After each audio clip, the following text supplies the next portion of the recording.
Hello everyone and welcome to another live stream here on the twitch.tv/the Xisuma. Today, gonna go get some sand and gravel for a mega project. But I thought I'd start by answering some mail. Chiwi Pepper, thanks for the banana in chat letting us know that we are live. Where do we go? What are we doing? This is the one. Look at that. Where's the payment, Cub? Where's the payment? Let's go hook Cub up. Billman68, Lightly Lucid, welcome to the stream. It's early on a Saturday morning. It's been a while since we've done one this early. Been warming up my voice. Carmex9248, thank you for 29 months. That is amazing. That is awesome. Thank you so much. You ready for it? Are you ready for it? I'm ready for it. There it is. Oh, the ice is still there. Awesome, awesome. Dang, that terrain looks crazy. Caught my eye. Ooh. What's that? A new build? There's a bunch of buildings coming together over here now. I kind of feel like at some point I might need to come over here and work on the back of this one because it was kind of secluded. Oh, I was just walking around. That's all I was doing. Look at me, I'm a ninja. Welcome to all the peeps tuning in. Lots of you in chat now. That's awesome to see. Ha! I hear groans and moans in here, which concerns me. Ah! Whew. Oh, that guy. Oh, it's another one! I wanted a peaceful morning. Instead, I'm slaughtering dead babies. Welcome to Minecraft. Did I hear another groan? Yeah, we've got to make a change or two over here. No new sales. 250 diamonds.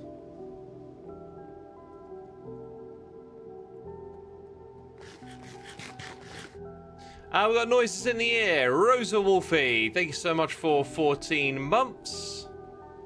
Audios87 here with the Prime for 24 months, 2 whole years. Thank you so much. Dude, I'm so paranoid. See? My paranoia is justified. It's like a shooting gallery now. Okay. Got to remember how we do this stuff. Need sandstone slabs.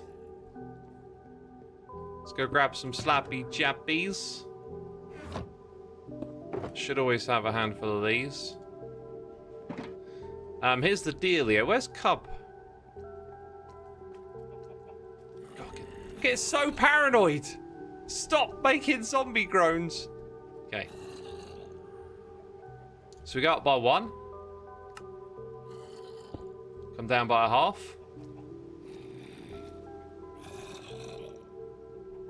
.5. Dude, I can hear him walking. It's so annoying. I think they're beneath me. Free weight. Dang it. I would like that back, please. How is it that the other one I could place it and this one I can't? Is it because I placed it on the back wall?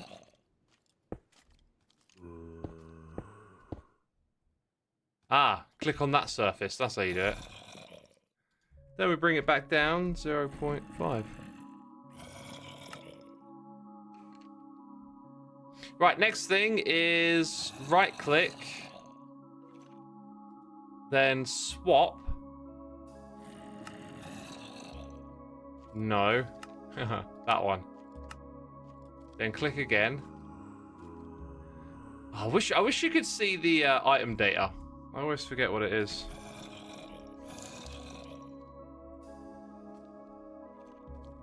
Done the wrong one. I just have a wild guess. Okay, stamps were first. Stamps were still think these might have started at 100, actually. Looks like it. So we're 105. Okay. Give him a swap. Whew. And like that, job's done. Almost. Still got more things to do here.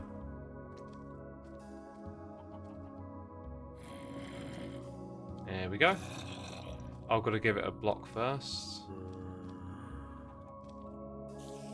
Dude, these monster noises are wild.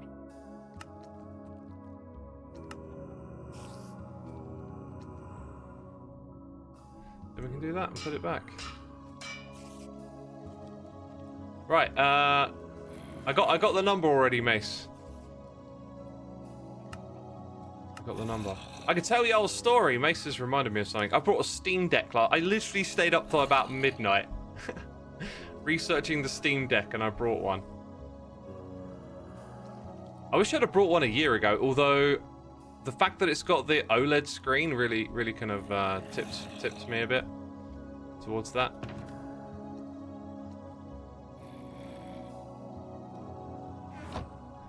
Did Scar give you any inspiration for Mace Race? Not particularly, but I've taken the time to think about what I want to do with it, and I've got a map of it in my head now, so we're going to be able to take it to its natural conclusion, I think.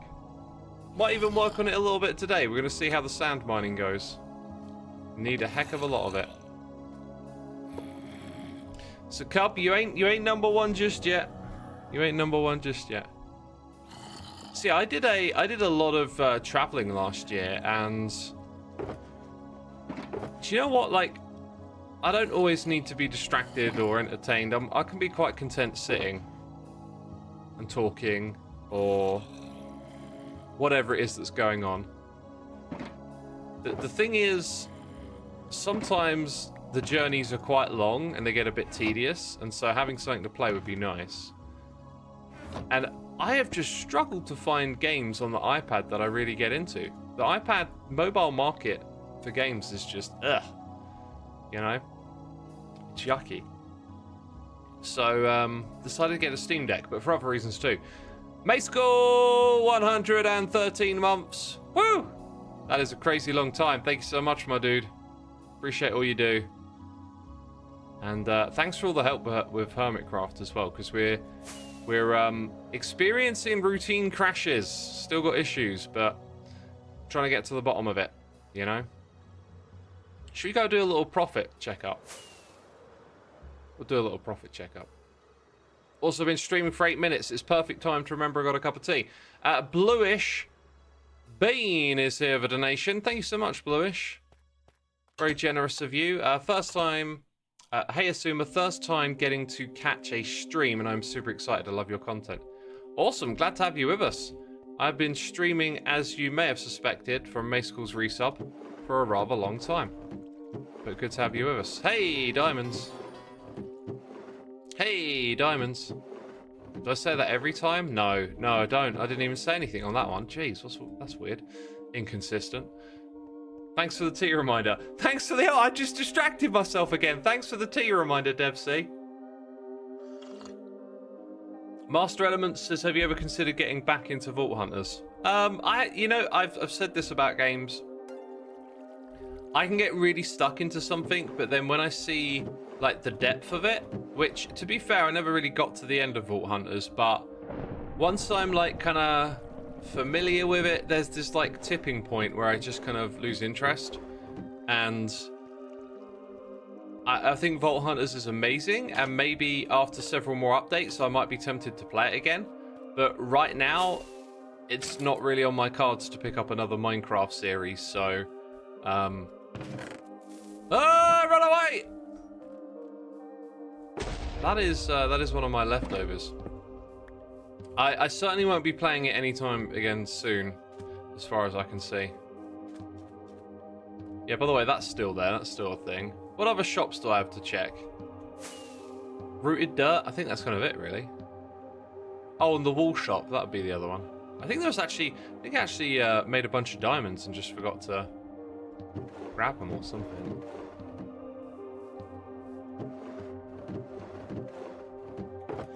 I don't think... Oh, I was going to say, I don't think that's my shulker box, but I was probably stocking up and got distracted or something. That would be very me. I totally expected to see some different items in there. You'd love another Vault Hunters and Hermit series. I would too. I think the days of me making like those kind of sub-series are well and truly over. Like, oh yeah, it's this shop. Oh! Hang on. Yes. Okay. It was my headphones. I had my headphones on the wrong way around. I had suspected that I had them on the wrong way around. Well, actually, no. I knew I had them on the wrong way around, but I couldn't find like a left or right marker on them, and it kind of made me wonder if like I had them on the wrong way around. That just confirmed to me that I totally have them on the wrong way around, so I had to change that. Yeah, the left and right were swapped. What were we just talking about? Can't even remember. Whatever. Cable is usually on the left, says Mayskull. Yeah, it's actually on the left. So's the headpiece. That's the way I used it for like ages and ages, and then I just noticed like the other day I was wearing it the other way around, and then I was like, oh, that's wrong, isn't it? And then I couldn't find the left and right markers, and so I thought, oh, what if it'd be so typical of me to wear it the wrong way around forever? But no, it was good. It was good. Oh, I gotta do some cleaning up soon, haven't I? I can't even be bothered to ask Cub for his 9 diamonds. I mean, it's a terrible business model to not ask. I probably should. No special treatment, right? 36 brings us up to 40. I guess I'm probably going to mail him back then. Your cable is on the right. You might have them the wrong way around. What are my future plans for Minecraft? Gonna continue trying to do a better job covering the snapshots. Right now I'm on a bit of like a slowdown, I think. I've got an episode of Hermitcraft coming out today, but I think I'm just gonna like slow it down for a little bit. I feel like I've just been pumping them out and maybe need a little bit of a brain break. But that's it really, you know, snapshots and Hermitcraft, that's what I do these days. Let's see if we've got a Cub fan. Not sure if I see a Cub one there.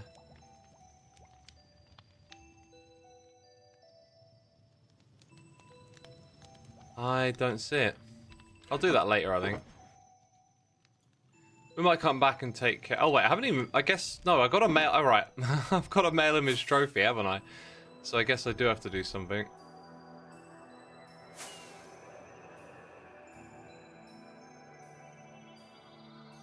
Let's go to the postmaster shop. Ooh, is this like a new little thing here? That's kind of cool. Is that like an actual helicopter? Huh, it's awesome.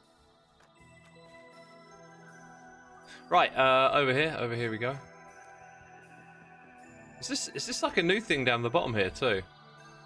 Lost parcel returns, wow.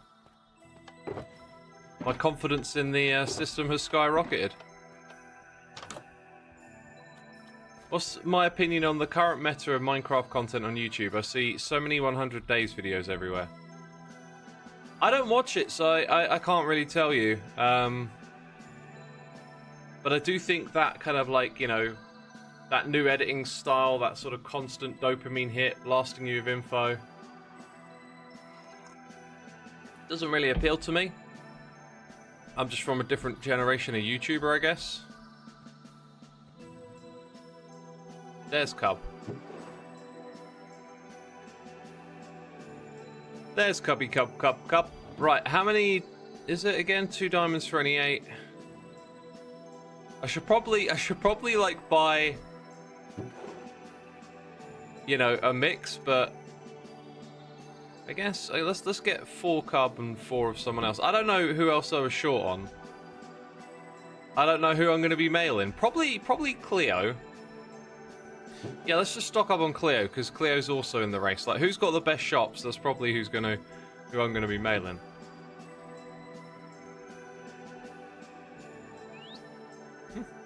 Right. Then somewhere I pay. That's what happens next. By the way, I've got noises in my ear. I've just been ignoring them, basically. The Grumpy Bunny, thank you for 6 months. Good morning, Xisuma. Hope you're doing well. I'm doing all right, my dude. Thank you for asking. Did I read this the right or the wrong way around? It is 2... Yeah, 2 diamonds for any 8. I think maybe an individual stamp is just 1. There are some profits here. Heard that parrot squawking at me. It's me, Crawford. Thank you ever so much for your Prime subscription. Appreciate you using that on me. Lizzie Best, thank you for 66 months. There you go. You get my Prime sub. Thanks for such an early stream today. Yeah, I hadn't done one in a while. I know some of you out there, this is more convenient for you, and I like to take the opportunity to do these when I can, but I think my groove had just shifted a bit, and I ended up over the summer, I think, going out on the bike first thing, and then after I come back, I'd want to eat, and, you know, this thing, that thing, and before you know it, it's like middle of the day. Oh, come to the wrong spot. Not going out for a cycle today, it's tipping it down. AC and Tuck, thank you for 6 months. Actually, 15. 15 it is, wow.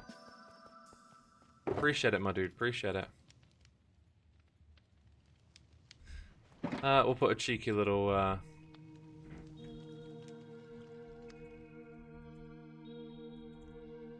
Cheeky little, don't forget payment. I mean, it's 9 diamonds, I don't really care, but we'll be consistent.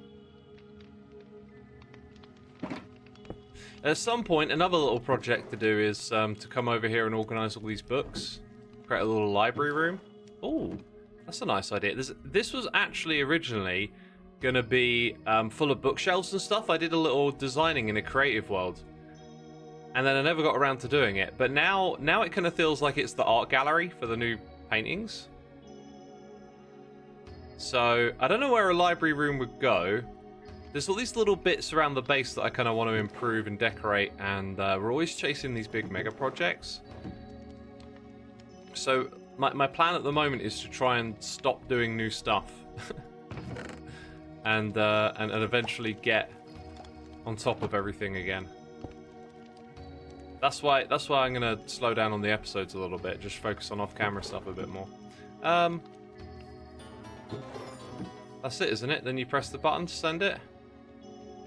We put the trophy in, we put the payment reminder.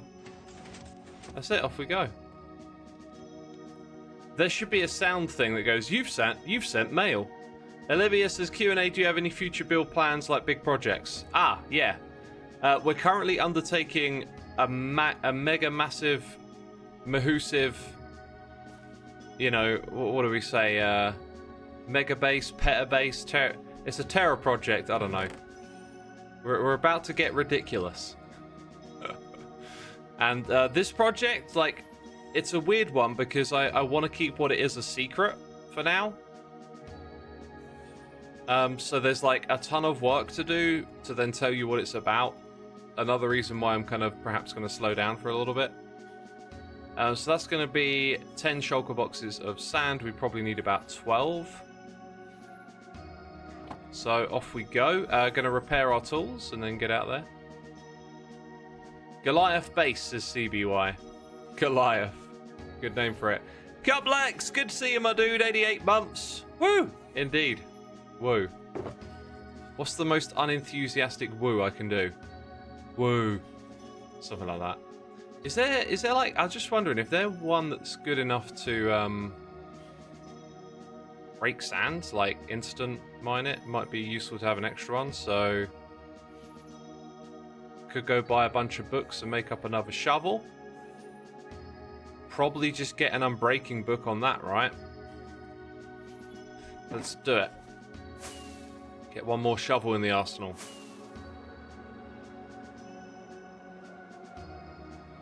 Season 1X, woo. Yeah, it was, wasn't it? Woo. Hello, YouTube. Woo. Let's go. This one over here. This is it. Hey X, thanks for the stream Q&A. How do you keep your time structured? Is there anything that helps keep you motivated and organizes when if you have lower energy days? Yeah, so motivation won't be what gets me going through a lower energy day. It'll be discipline. It's like keeping in mind the bigger picture. These are the things I want to do, I want to achieve. You know on your good days that that's the thing that you want. So you tell yourself over and over again, and then on your low energy days, you grind for it. But, you know, you make that commitment to yourself to do it.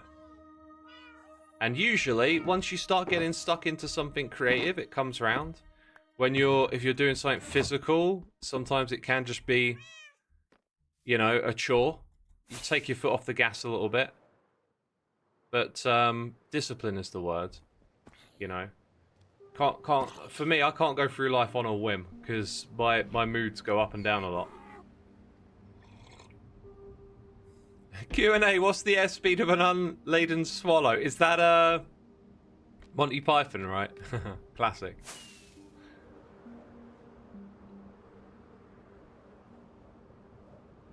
I never quite finished talking about the Steam Deck. So yesterday I learned that you could plug in a monitor and a keyboard into the Steam Deck and basically use it like a computer. And then it started clicking for me. It was like, oh, this isn't just a portable gaming device. I can use this for other things too. I've become aware that it runs Linux, and I've wanted to have a Linux computer for a while. Now I've got a reason to do that on a Steam Deck. Like, I'd been considering getting a Raspberry Pi with Linux and using it for odds and sods. One of the things I want to do is AFK in this game, but not firing up my PC. I want it to run on something a little bit more low power. So I could use my Steam Deck to run Minecraft and do some AFKing. Leave that thing running overnight instead of this. And then I get to take it on my travels and play games. And the fact that I can plug in a monitor and stuff, it can be a little bit of an entertainment hub. Yeah, I was really convinced by it. I was like, you know what? I think I'm gonna get some good use out of this if I get one.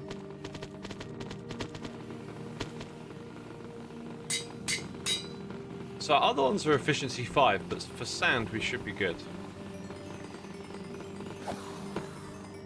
Should be good. So then I spent some time looking at accessories and all of this. I've actually got a battery pack for traveling and stuff, and I never had to use it. It was for charging my phone, so I could probably use that on my Steam Deck. Dragon says, I'm a solo developer on Quest. I've made Control Tower VR. That would have been well received, but it is hard to get known. Do you have a Quest? Would you be interested in getting my game for free? Dragon, thanks for the cheers and biddies. You know, I'm always interested in the free game. I feel like the timing is interesting because I went to London the other day and I went on a VR exhibition, and it was just... It was such an amazing experience. It's down in this mall next to where West Ham play football. I think it's called Westfield. And you walk around in just an empty room, right? But you got a headset on and you take a tour through the Egyptian pyramids. Like, you go inside, you fly above them. It is so cool. And for me, it really clicked. I was like, okay, now I can see some amazing uses for VR. And I was kind of thinking about what would getting a headset look like. I don't think I'm ready to get one, but I definitely feel more open to it, and it made me look at gaming and other things a little bit different as well now. Like, yeah, it took something I was interested in, you know, Egypt and the pyramids, and showed you it in a way that you couldn't even see in reality, like flying above it, hovering around it, going inside, then all of the bricks inside the pyramid disappear so you can see the layout. Like, that doesn't compare to going to Egypt and seeing the pyramid, but it's not like it's supplementing it. It's like it actually does something different, and I could see other experiences being really cool. Now the graphics were like PS3 era, and they were really good. And I thought, once this comes along a couple of generations, it is going to be wild in there. So You know, I appreciate you reaching out. I don't have a quest. What is Control Tower, though? Tell me more. Like, because I do like tower defense games. The problem with tower defense games is just, as I said earlier in the stream, once I know a game kind of like inside out and I get the lay of it, I just lose interest. Yeah, I don't know what it is. It's like something in my brain just switches off, and it's like, no thanks, not anymore. Oh, I just remembered I was supposed to leave shapes running in the background. There's a game I've been obsessed with. Y'all mind if I run shapes in the background for a minute here? I'm gonna do it. I've been making good progress on that.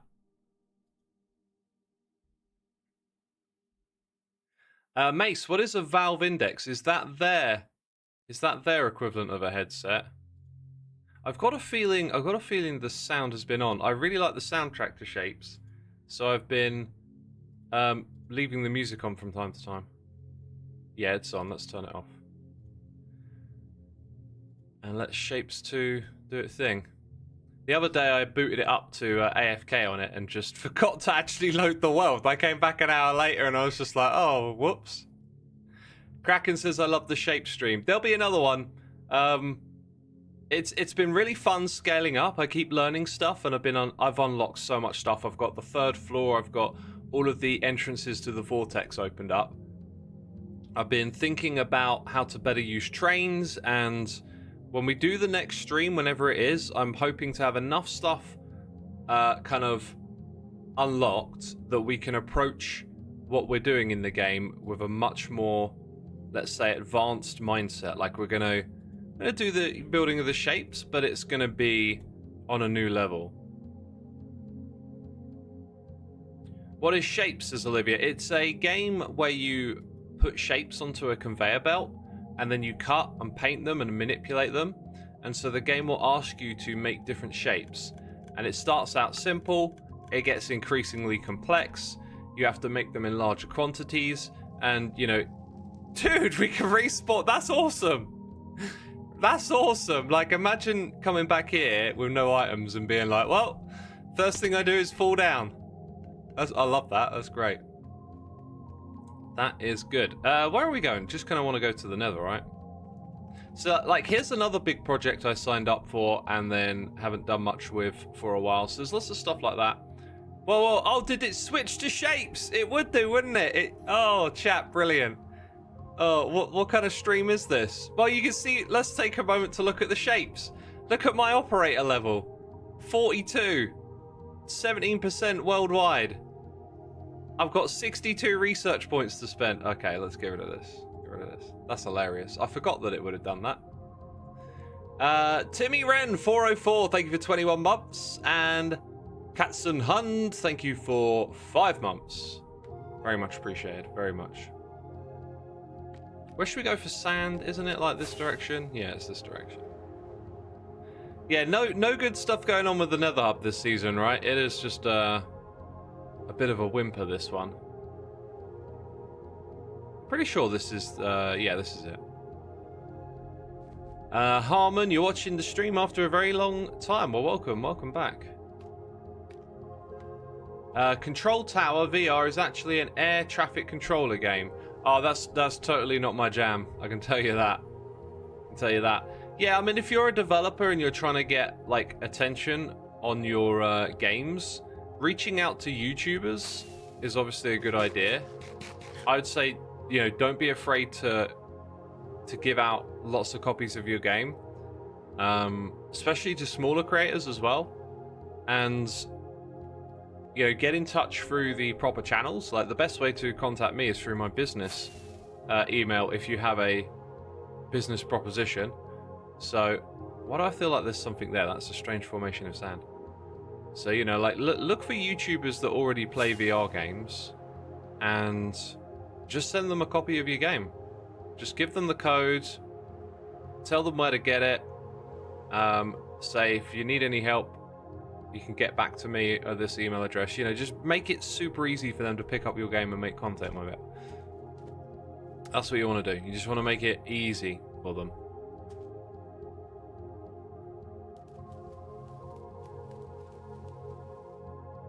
That is one of those ruins, isn't it? And an alley nearby. And an alley.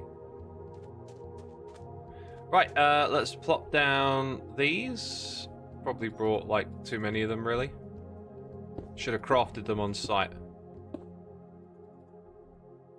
But yeah, we need 12 shulker boxes of this stuff, so Q&A time, right? Like, let's just chat about stuff while we do it.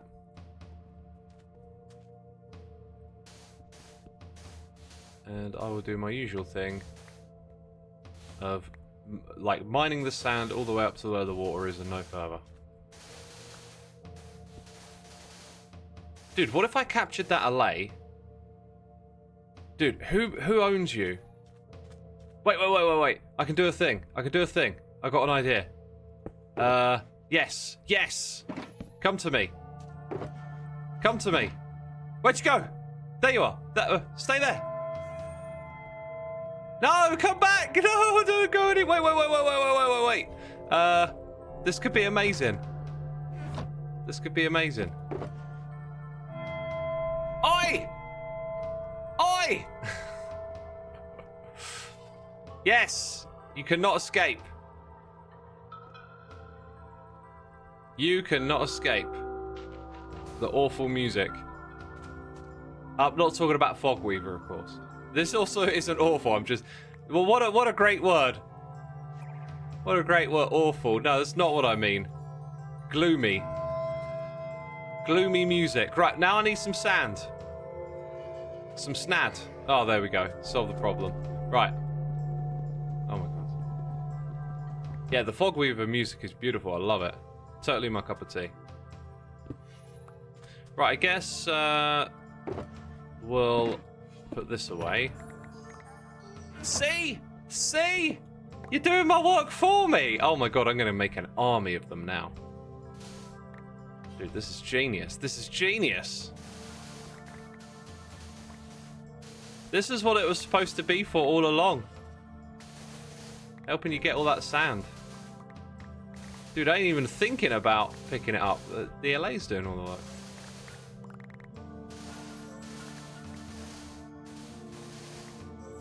And now all I gotta do is get an army of them, right?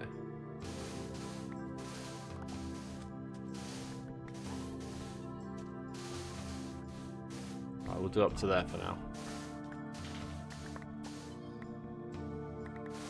So for any of you Dungeon Simps fans out there, this track right here, man, it gives me some serious Burzum vibes. I think that melody might be really similar to, like, Tom Hit or something. I really like it. I don't know if this has been asked, but what do you think of Evil Xisuma as a character? Never heard of him, mate. Never heard of him. I've had my fun with Evil X. I've never been big on... Like, I'm a very creative person, but I've never been one to, like, make stories or characters or that kind of angle into creativity. I reckon, you know, if I wanted to, I could try and get stuck in and have fun with it, but it's not exactly been like a calling card or anything. So when it came to doing it in Minecraft, it was more of an experiment, and I think it just kind of ran its course. And we did lots of cool stuff and had fun with it, but, like, I don't sit around with, like, ideas bursting into my head where it's like, we need to bring back Evil X. So, you know, it was just a bit of an experiment, I guess, for the most part.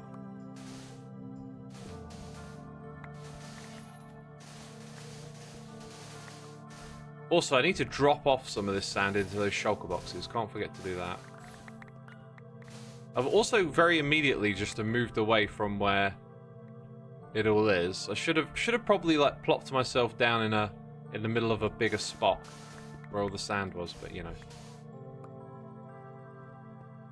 Dude, I've got an assistant. This is so cool.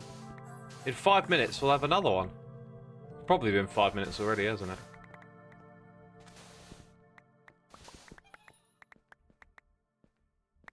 Dude, you're supposed to be picking this up, not me. I'm going to fire this assistant now. Why is it all on the floor still? Hey? Not doing your job.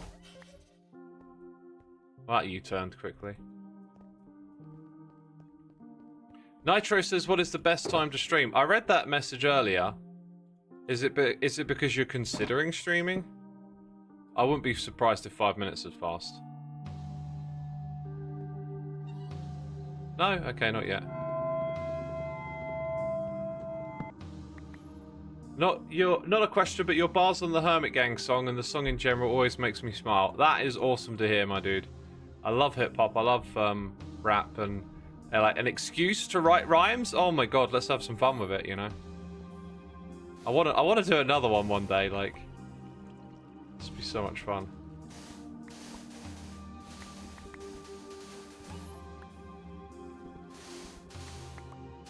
Ah.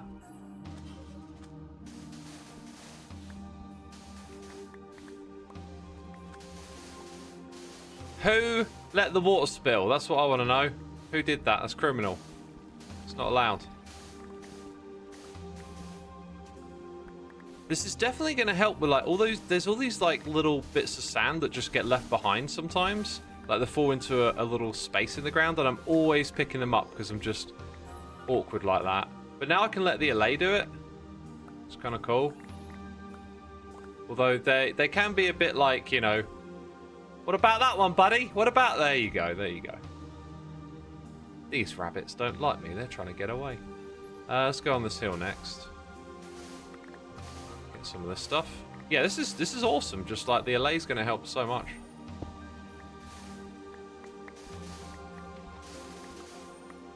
Wandering Mars said, agreed, that song is great. The Hermit Gang one?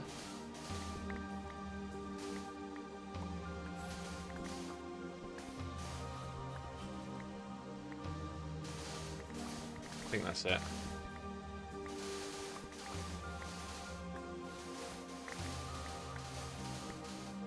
Apologies if this has been asked before, but what is your favourite season of Hermitcraft?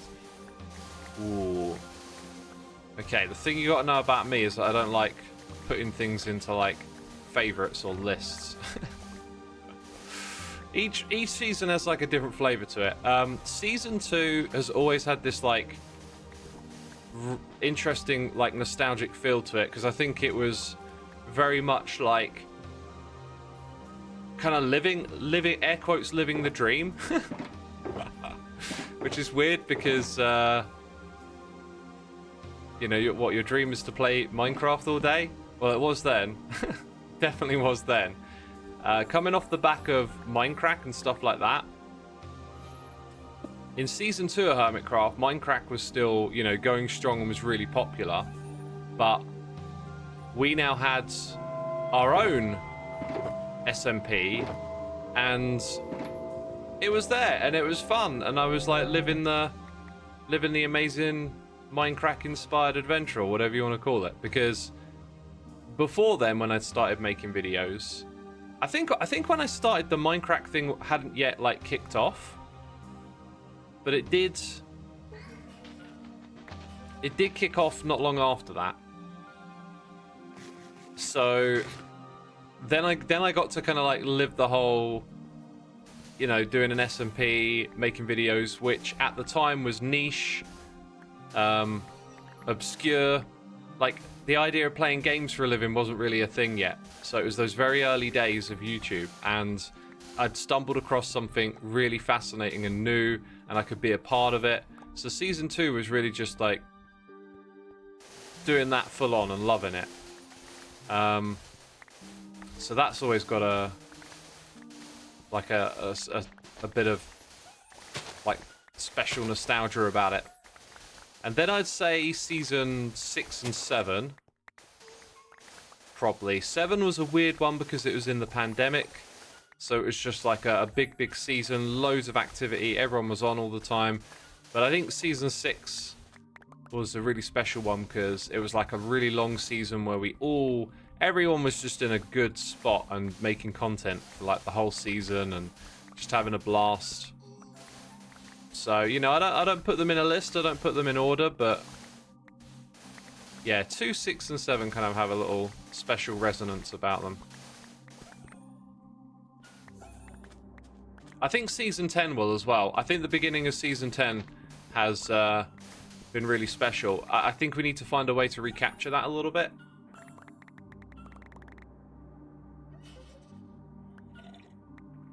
I Thinking about making any more animal sumas. What are animal sumas? This is news to me.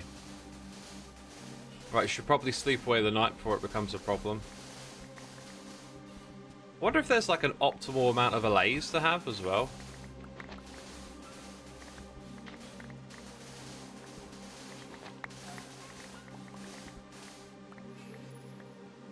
I did not go to university, Daft the Blue. My educational vocation, is that the right word? Is like very limited. Did terrible at school.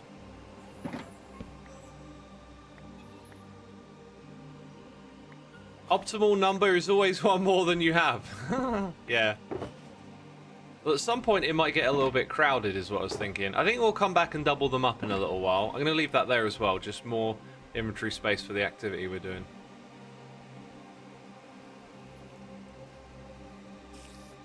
$64 allays, one for each item in a stack. They would make a bit of a mess around you. I think there'd just be too many of them.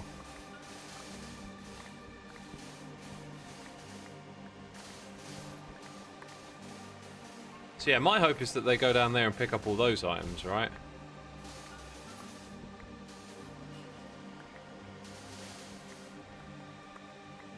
Because now we don't have to bob up and down all this awkward terrain. They're just going to here helping us out. This is where I think having like 3 or 4 probably works better.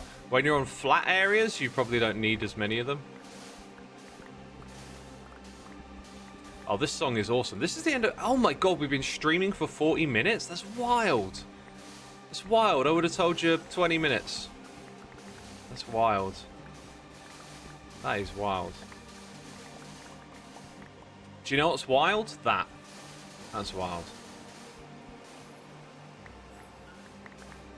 Okay.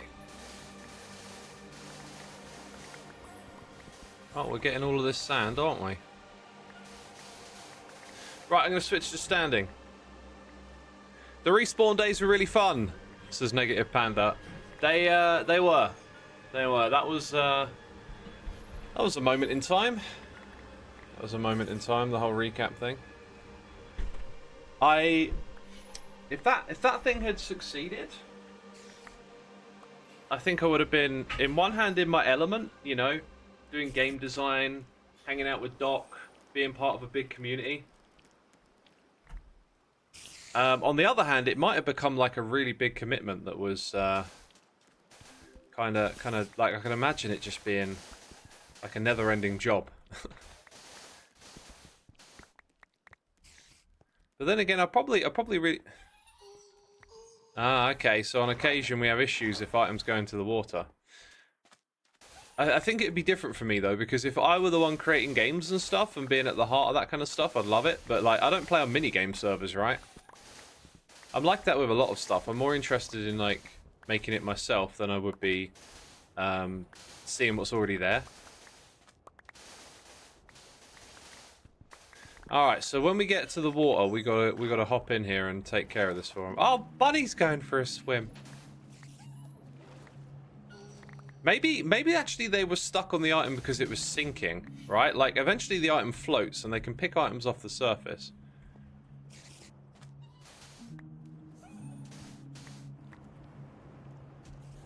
Sadly, I can't donate, but I want to put this out there. Your videos on the Sez channel have helped me realize I'm not alone in so many things, and it's genuinely given me so much comfort, and just being able to catch one of your streams is comforting in general. That is lovely to hear, my dude. I'm glad it can be of help to you, and you'd never have to donate. Like, you never have to do that. Just knowing that you're enjoying it is amazing, and that it's been a help.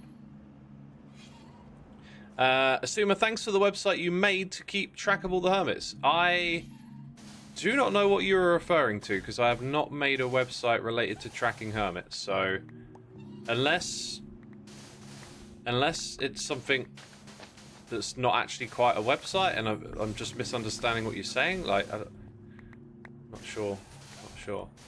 Do you work out a lot? Says the Imaginary Law. I work out and exercise every day. Healthy body, healthy mind. That's what works for me. Hypno made Hermitcraft.com. So there's that. I'm aware there's some other websites, like there's a Time Zone Hermit website, but that's, you know, not made by us. Or me. Should we get their numbers up to 4 now? Probably another 5 minutes have passed.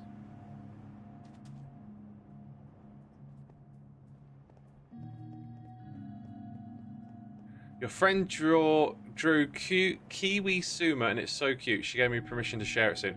Oh yeah, hit me up on Twitter with that. I can't wait to see that. That's going to be fun. Why didn't they come with me? Oh, they're coming. They're coming. That's why. They're on their way. Yeah, let's get 2 more of them. They're good. I don't know who's... Where'd they go? Oh, there they are. I don't know whose that rogue one was, but glad that thing swung by.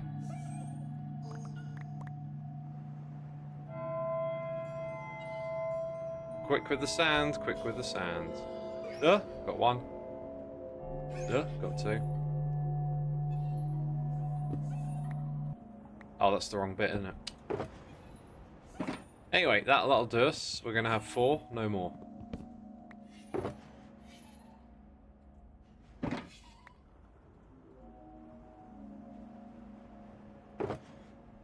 It's been kind of slow. I thought it'd only take me like a couple of hours. I think it was because I was ripping apart some terrain yesterday, and like when you got loads of grass and dirt to tear through, you tear through it. Like this shovel was like over in 10 minutes, and then you're out here for like half an hour because the getting all the sand isn't quite as fast and consistent. Not sure I want all that going down there. Oh gosh, we probably don't want our allays falling in down there. We might avoid this bit. I think I see all here. Let's go back over here.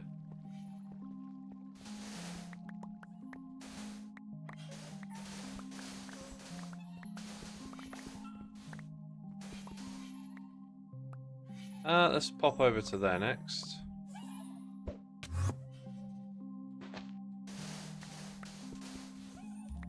Ah, I bet the sand falling in the water will cause an issue. Don't you know it?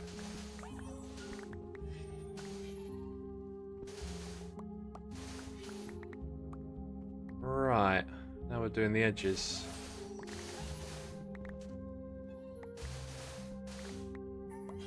Elise is a cute name for an allay. It is, actually. I like that one.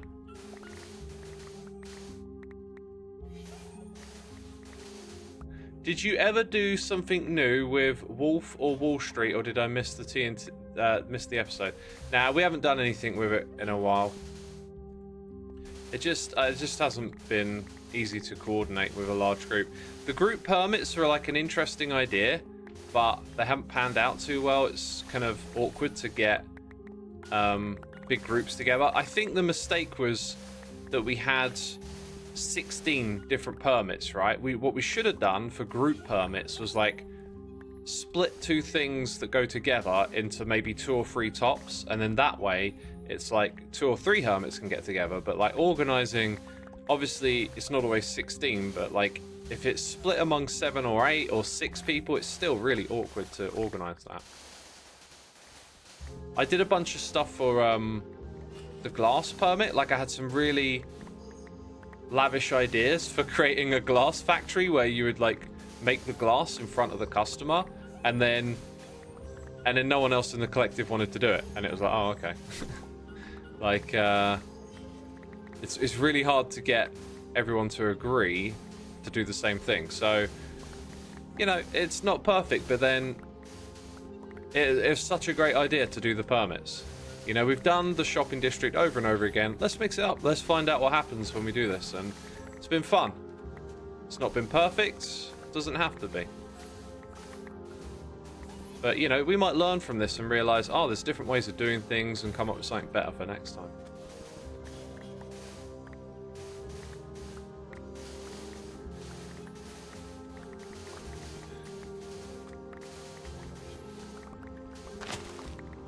Okay, this area is a bit weird looking.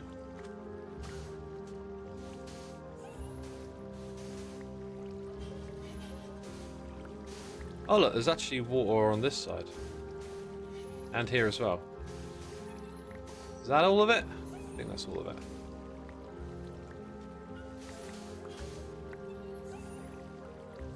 Oh, this is unacceptable. This is unacceptable. I will not accept this. This is disrespecting the desert right here. How much inventory space I got? Still got loads. I'm just going around picking up like the scrappy areas. If you get to those like flat bits where there's loads of it, like 4 deep, you get loads really quick. So in other words, I'm doing this the slow way. Okay, we should probably go and try and find somewhere better to mine now, I think. Because we kind of exhausted this area. That might make it hard for the LAs to follow me. Yeah, let's travel a little slower. Having a new twist for each season has got to be hard. Yeah, it's tricky to figure it out. 4 color permits as in 16. Yeah, you can divide it up into 4 or 3. Nod, it's a new system. It's going to have sticking points. Yeah. Alright, I think we're going to go in search of a new location. Oh, let's also sleep.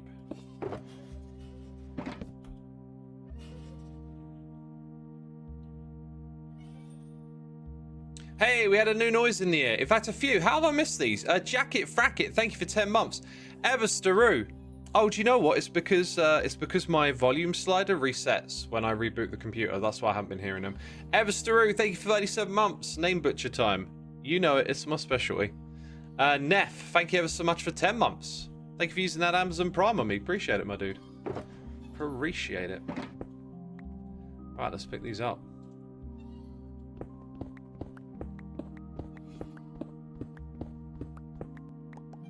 Good stuff. So it feels like last time I was here it was this direction. But if you look, it's mostly sandstone. Then there's some blobs over here. Then it kind of ends. I think we're unfortunately sort of looking for a big new location because all of this stuff's been wiped out. I wonder if anyone's gone over here yet.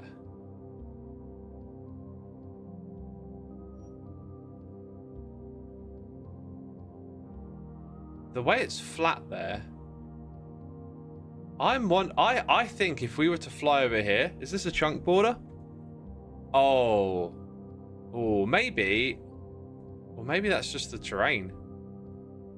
Actually, I think it's the terrain. I was half wondering if we'd come over here and find out someone had like mined this all away. Looking at the sand again, I thought someone flattened this. They have there. Look, someone's come there and done that. Okay, I think what we should do is fly over here for a second. And just see if it opens up again there. It doesn't really, does it? No, I think we're going to go that way then. Come with me, my lovelies. What pace can we fly at that they'll, like, stay with me? They're kind of keeping up there. Every time I catch an X stream, I see a new animation. And every single one is peak. That's the Puka for you, doing an amazing job. So have you spoken to Joel? He won the permit that would allow your new shops, as like Merc. Yeah, when I saw the permit master stuff, right? Everyone's saying that I wanted it. It's kind of not true. Like, I got a bunch of the trial stuff, and I wanted to repurpose my portal because it was no longer going to be a portal, right? So I just threw some things for sale in there. I didn't really actually want to make a trial chamber stuff shop, so I'm not that interested in it, basically. It was more... Here we go. Let's try and get that drift. It was more a case of me just trying to repurpose that building, and I happen to have all the trial items, right? Dude, I need to get, like, higher up. No, I didn't learn my lesson. They're staying with me, though. Oh, look! There's another allay out here. Why are there just rogue allays everywhere?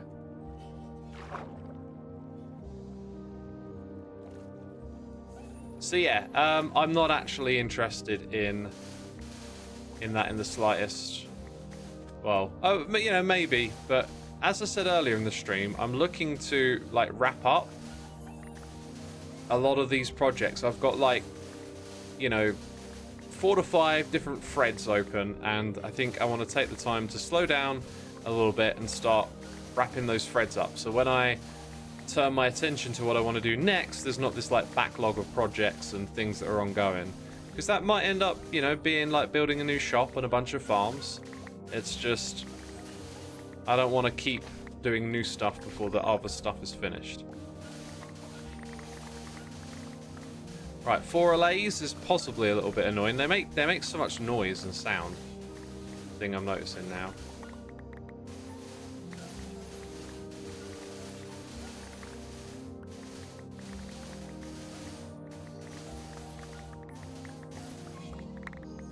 We are certainly getting way more sand in this area, just because it's faster to mine it all. Look at that. That's the kind of pace you want to be hitting, constantly ripping it out.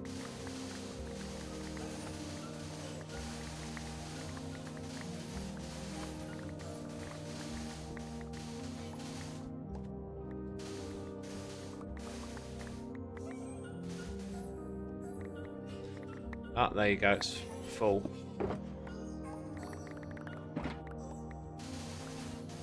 It's full.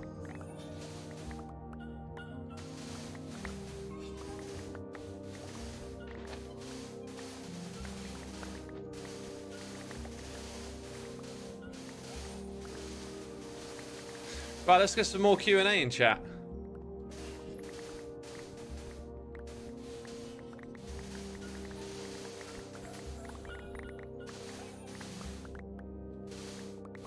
Welcome to the stream, Prover.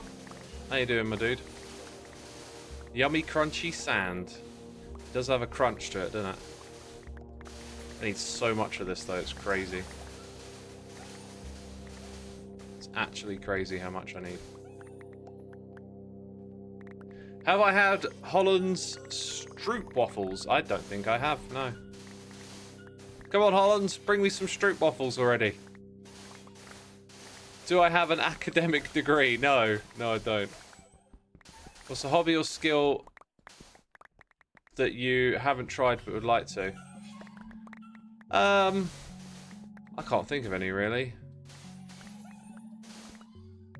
Most of the time, if I want to do something, I'll give it a try, so.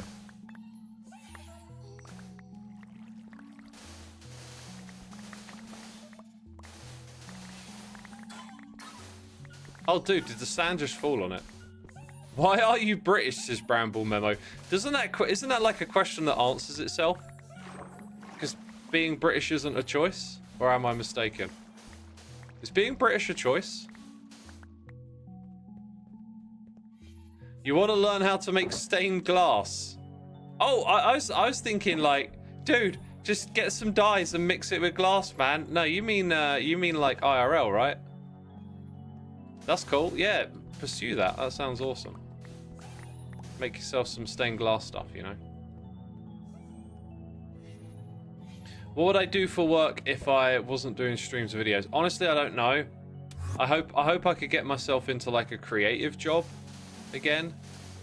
Like, you know, express my creativity through some means, but I'll probably just be end up doing a 9 to 5 or something. I don't know. That's why I'm blessed to be doing this, man. Because I ain't got a clue what else I should be doing. I mean, I'd definitely be making music, though.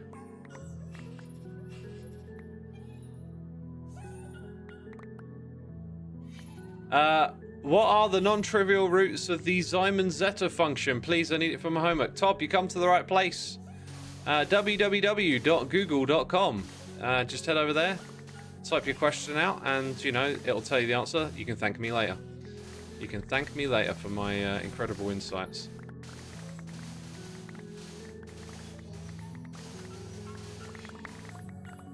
ChatGPT. Oh my god, I heard the best story.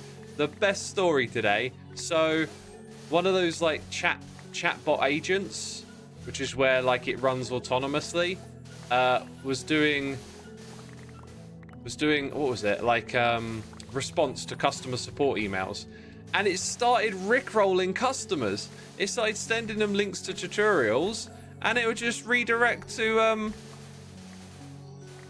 to Rick Astley video. I thought that was hysterical. And it makes total sense. It's learned off of the behavior of people. Like, I wonder if anyone ever thought of that. I wonder if anyone thought, I wonder if this chat GPT is going to rickroll someone one day. I bet they didn't. I bet no one thought of that. That's hilarious. That is hilarious and so obvious. As soon as you hear it, it's like, oh, well, yeah, you know, it's trained on us. Oh, that's brilliant, though. The fact that it was like, it wasn't discovered in a testing environment, it was literally out there doing customer support and then just starts rickrolling the customers is just hilarious. Oh, that's brilliant. AI is going to give us so many joys over the years. Rickrolling is now part of that repertoire. ChatGPT can rickroll your customers. I should put it on the specifications list, you know. Includes rickrolling. I think ChatGPT would probably make a pretty good troll if you let it. I mean, it can be trained on the collective behavior of many internet trolls. It'd become the ultimate troll. Whoa, what's with the shulker boxes, says D-Dove. I know, man. Like, what's up with that? Like, oh my god, they're useless. They don't... Jeez, I can't put these shulker boxes to use.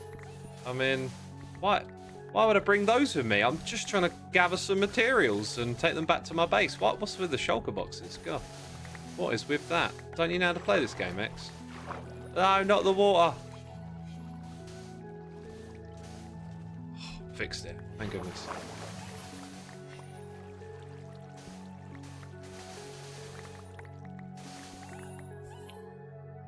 We have Xisuma, better than any trolly AI. I don't know, man. The AI only gets better. That is why AI will never actually be smarter than people. It learns from everyone, says Cassie. That is a statement you will probably live to regret. I mean, I doubt you're taking your own statement too seriously.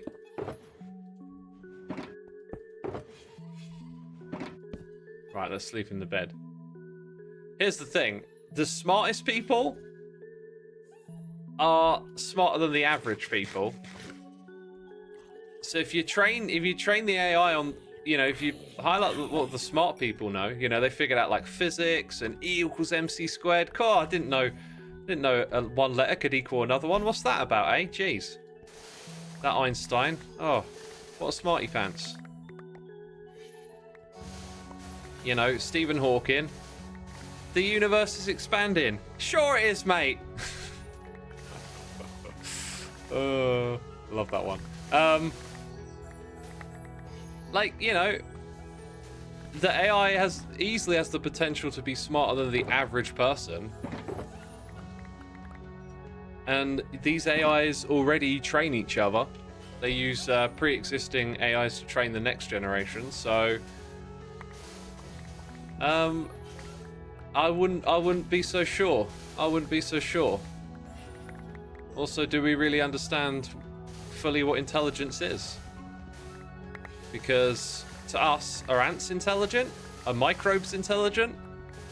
There could be something out there looking at us, doesn't even know we're a thing.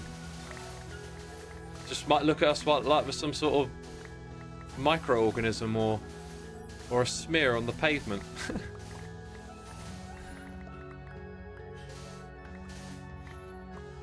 AI has already become dangerous. Trump used it to fake photos and gain supporters. We're talking about dystopian stuff, says Pippin Hazard.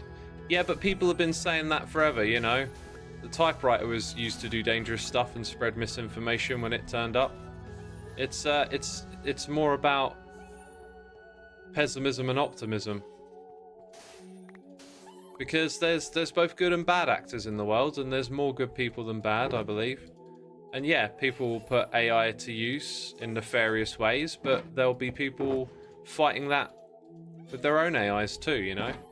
It'll just become, like most technology, a ubiquitous part of society that at its inception, when it first arrived here, people said it would change the world and people said it would ruin it. And, you know, that's true of like loads of technologies that came before this. newspapers, you know? Newspapers used to destroy people's attention spans. You know, they'd walk around. No one talks to each other anymore. They just sit on the train with their head in a newspaper, you know? Look what's happening to society. It's... Right? Does that sound familiar in any way? Like, this happens when new disruptive technologies come along. It'll happen. Microbes aren't intelligent. They follow instincts and chemical signals according to their DNA. Yeah, Matty, as far as we know, that's how we define intelligence, right? You know, that's how we could be seen from a scale up. If you're like, there might be some big cosmic being out there sitting in the universe that we just don't comprehend or understand. You know, the microbes in your gut don't know they're in you. They don't conceive of that. You know, we might be looking out into the universe and learning about it and not realizing that we're inside the belly of another beast. We're just the microbes, right? Look, I'm not saying that that's the case. It's more about how things are relative to one another, and that can obscure what you think they are. I mean, are you if we take all the microbes out of your body? You might just die if we did that. I don't know. Things are very interconnected.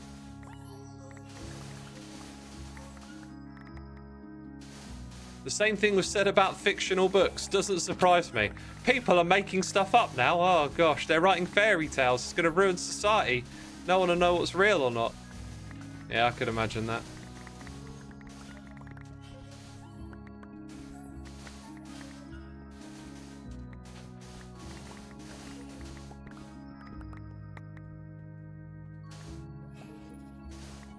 Technology tends to just help humans do things we're already doing, but faster, says Wandering Mask. Yeah, that's a pretty broad but seemingly accurate statement, right?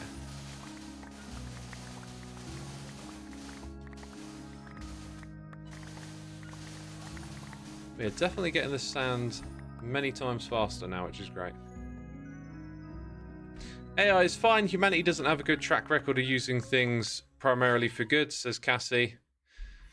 I don't know, it's one of those things, like, because we've got a propensity for negativity, it's just, you know, it's easy to focus on something, a negative use of something, and forget all the good things it's done, you know? Like, people are talking about all this bad stuff that AI has done, but no one's really, like, celebrating all the progress with discovering causes of cancer, and protein folding is now going to be, like, a solved thing before long, thanks to AI. And these are, like, gonna create huge medical advances, and oh, this is so much good it's doing in the fields of, like, scientific research and whatnot. But that just doesn't draw people's attention. Just want to talk about how how someone got rickrolled.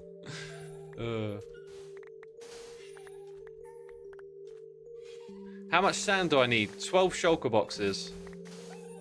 12 shulker boxes worth.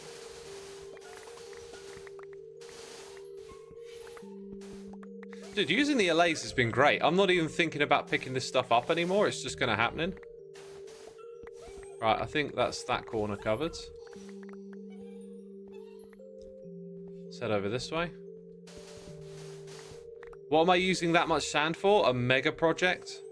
I think I might hop up on top of the hill and just start mining up there, rather than doing my usual thing of trying to get every little nook and cranny. 8 minutes ago, Foofy32 was here for 22 months. I don't know if they're still here, but again, I turned up the slider and didn't hear the noise in here. What's going on with that? Something's messed up with that. I've been struggling with hearing it the last few streams, but thank you, Foofy. Appreciate it.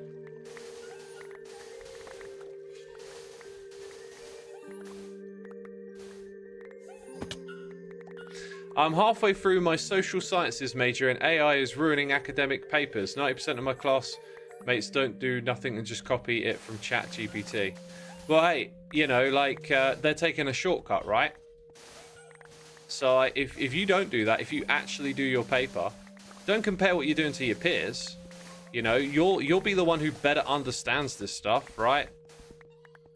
I mean, sure, they might get some qualifications and stuff, but if you go into a job related to what you've studied, You know, you don't need an employee that has a certain degree on paper. You need someone who not only has that, is good at the role, right? So like, it might suck that your peers are doing that, but man, focus on you.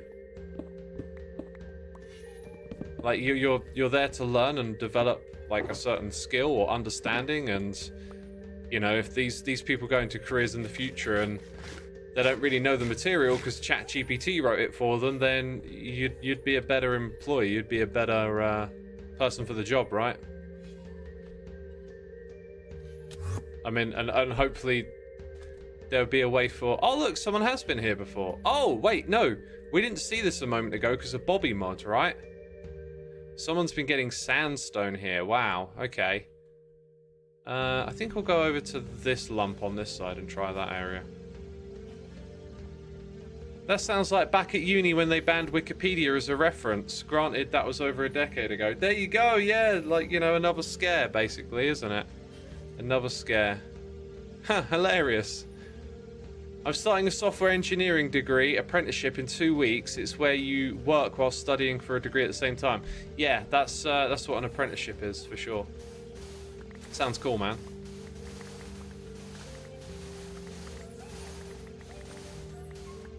Yeah, let's get over to this side, and I think we'll tear out this space. Hey X, how's the digging going? I'm studying for fine arts at the moment, and we have been discussing the use of AI a fair bit. Tell me more, tell me more. AI is a fascinating discussion for me.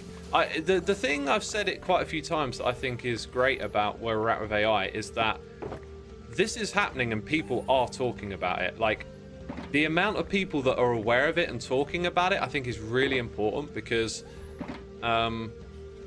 so when new things come along, there's always risks and dangers. A lot of the time, it really kind of like boils down to like how people choose to use a thing, right? And one of the problems is like sleepwalking into something without people being aware that, oh, this thing that's happening over here, it's going to change society. I think we just went through that with social media. I don't think we realized how much we were messing with our own psychology. And you know, I was listening to stuff about AI since like 2016. I became interested in it, listened to lots of podcasts, was kind of like really excited for this moment to come along and have like a big breakthrough. And the thing that it always felt like to me, though, it always felt niche. It felt like no one would be interested in this. And then when you realize there's risks that come with this stuff, like, it's been quite amazing to see how many people are engaging with it. The fact that we're aware, we're talking about it, to me, gives me like a lot of optimism and promise, because it shows that we're engaged with this and we're thinking about it and we're talking about it, and that, I think, is one of the strongest things you need to do. It's not about so much casting judgment and saying it's this thing and that. It's about people being engaged with it, so we understand the risks, we're aware of the change, and that we, you know, get through it together as a society. It wasn't a scare per se, it was just because anyone could edit it, so it wasn't considered a credible reference. It still has those flaws today. There was a story about someone who invented the toaster, I think, and it was basically a couple of the university students doing a study to see if they could introduce false information into Wikipedia, and it could be done. And they ended up being cited in lots of very big publications and fabricated this story about the inventor of the toaster. It's fascinating. Have you ever used AI for your videos, either making changes or some scripts? Plus, what your own opinion about content creators using AI? I think it's going to happen, so like, embrace it. I think transparency is important when using AI. I used AI and to be fair, like, this was like a bit of an afterthought, so I didn't actually like announce that I was doing this in the video. It was kind of like tacked on, but I had a video where I used 11 Labs to turn my voice into like different languages, and that's actually going to be coming to YouTube natively at some point. Like, they've been working on it for like over a year, bringing native voice translation. So like, the AI will just be built into YouTube. You can just, you know, hey, I want to listen to this video in a different language. Bam, it will translate it. You know, the technology will get there. I don't know when it's going to appear. So yeah, I created separate audio tracks for a particular video, and the whole experience was like, this seems to be good, but you know, I don't know, it didn't really feel like perhaps my content needed it, and it didn't feel like it gave it some sort of like extra reach or anything. It mostly just drives people into talking about, hey, it sort of sounds like you, and it gets these bits right, it gets these bits wrong. And then I found out YouTube were going to natively integrate it into YouTube, so I was like, do you know what, I don't think I'll bother to do this again. It was a cool experiment, but you know, I think when they have it on there natively, it'll be a far superior product, and yeah, it will just give that like new level of accessibility for people to just kind of get to more content, because every piece of content can now be translated into another language. There we go, another one's full up.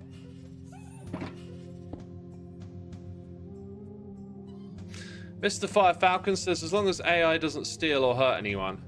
Well, all technology will hurt someone at some point or another, right? So undoubtedly it will. It's about reducing the amount at which it harms people, because everything comes with a benefit and a negative, you know? Like we could change the speed limit to 5 miles an hour and reduce around the amount of motor deaths that we tolerate every year. You know, we tolerate a lot of people dying from travel, right? But then travel comes with the benefits of economic activity and all that kind of stuff. So, you know, trade-offs. That's why people need to be engaged, so that we can understand the trade-offs together and as a society come to a conclusion on where we think they should be. As for stealing, like this whole like AI is theft stuff, I really feel like that language is unhelpful. And there's like quite a bit of misinformation around it, because some models are trained on like the sum of information out there on the internet, you know, like a lot of it, and basically taking it from places where they might not actually have permission to. But then, you know, it's not theft, is it? It's like AIR is...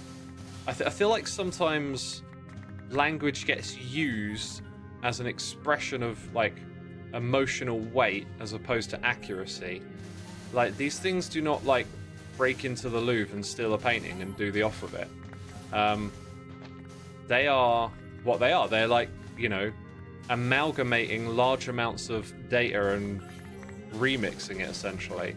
And that's actually like closer to what we do as humans when we create art. We're taking in the world around us and all the art that we've seen before, and we're recreating our own ideas around that. So like, if you like that or not, that's fine. If that like bothers you, good. If it doesn't, also fine. But like, I think the important thing is to get at the particulars of what we're trying to say here. Maybe artists don't want their stuff trained. Maybe artists don't want AI trained, right, on their models. Then they I think it's probably fair to say, yeah, you should be able to opt out. But to then go like, oh, it's theft. It's well, is it?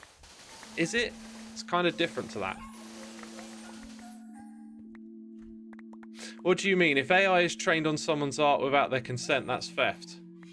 It's not. It's like in a legal sense, the definition of theft just does not translate to like what AI does. Because if you go to a website and look at someone's art, right, you have just done the same thing that AI has. The data has been transmitted to you. You now have a copy of it, right? Then you see it. You go and do your painting, and it has influenced your style, perhaps. Maybe it really inspired you. I love those shades of reds that they use for the sunset. Like, it's not the same thing, like, legally. Like, it needs a new word, you know? That's what I'm getting at. You come up with a new word for it so we can clearly understand what we're trying to say. Out of context, why don't you buy some sand from Scar's shop? I could have, you know, it could have saved me some diamonds. Maybe I'll buy some gravel. That'll save me some time. But I kind of fancied coming out here and just doing a bit of waffling and digging up sand. So when we've done this, I think I might go buy some gravel if there is. I do have plenty of diamonds and it would save me some time. I am one to like not spend my diamonds and just go grind for stuff. It's kind of silly when you think about it.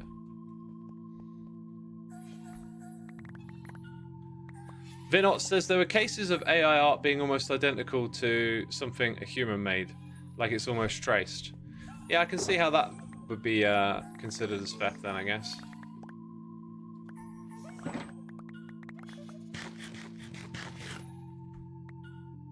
But yeah, like I feel like it. You know, we need. This is something new, so we need like new language, new concepts to like grapple it properly. I remember waffling about Just Stop Oil a while ago, and just saying how terrible of a slogan I thought that was, right? But if you learn more about like what they do and why, and you understand their motives behind it, it kind of becomes clear that like it's not as simple as just saying just stop oil, right? It's like that to me. It's like going into more detail really helps it because it's like a new thing. We all understand what theft is. You know, someone breaks into your building and takes something of yours because it's related to property, but it seems very different in the AI context. Several AI CEOs referred to their data as compressed. We turned 1.5 to 2 terabytes into 3.4 gigabytes. That's as compressed as can be. If they're compressing it, that means the products they're featuring, that's theft. Totally didn't understand that last bit. We're talking about compression. Something that remixes art you don't own without the owner's permission is theft, says Stav Hello. Right, except that's also every piece of art any human has ever created. Like, creativity itself is built on things you've seen and experiences you've had and what's come before it. This is why I think it's like really unhelpful to use that language for discussing AI, because it just seems to me like you're not sort of getting at the core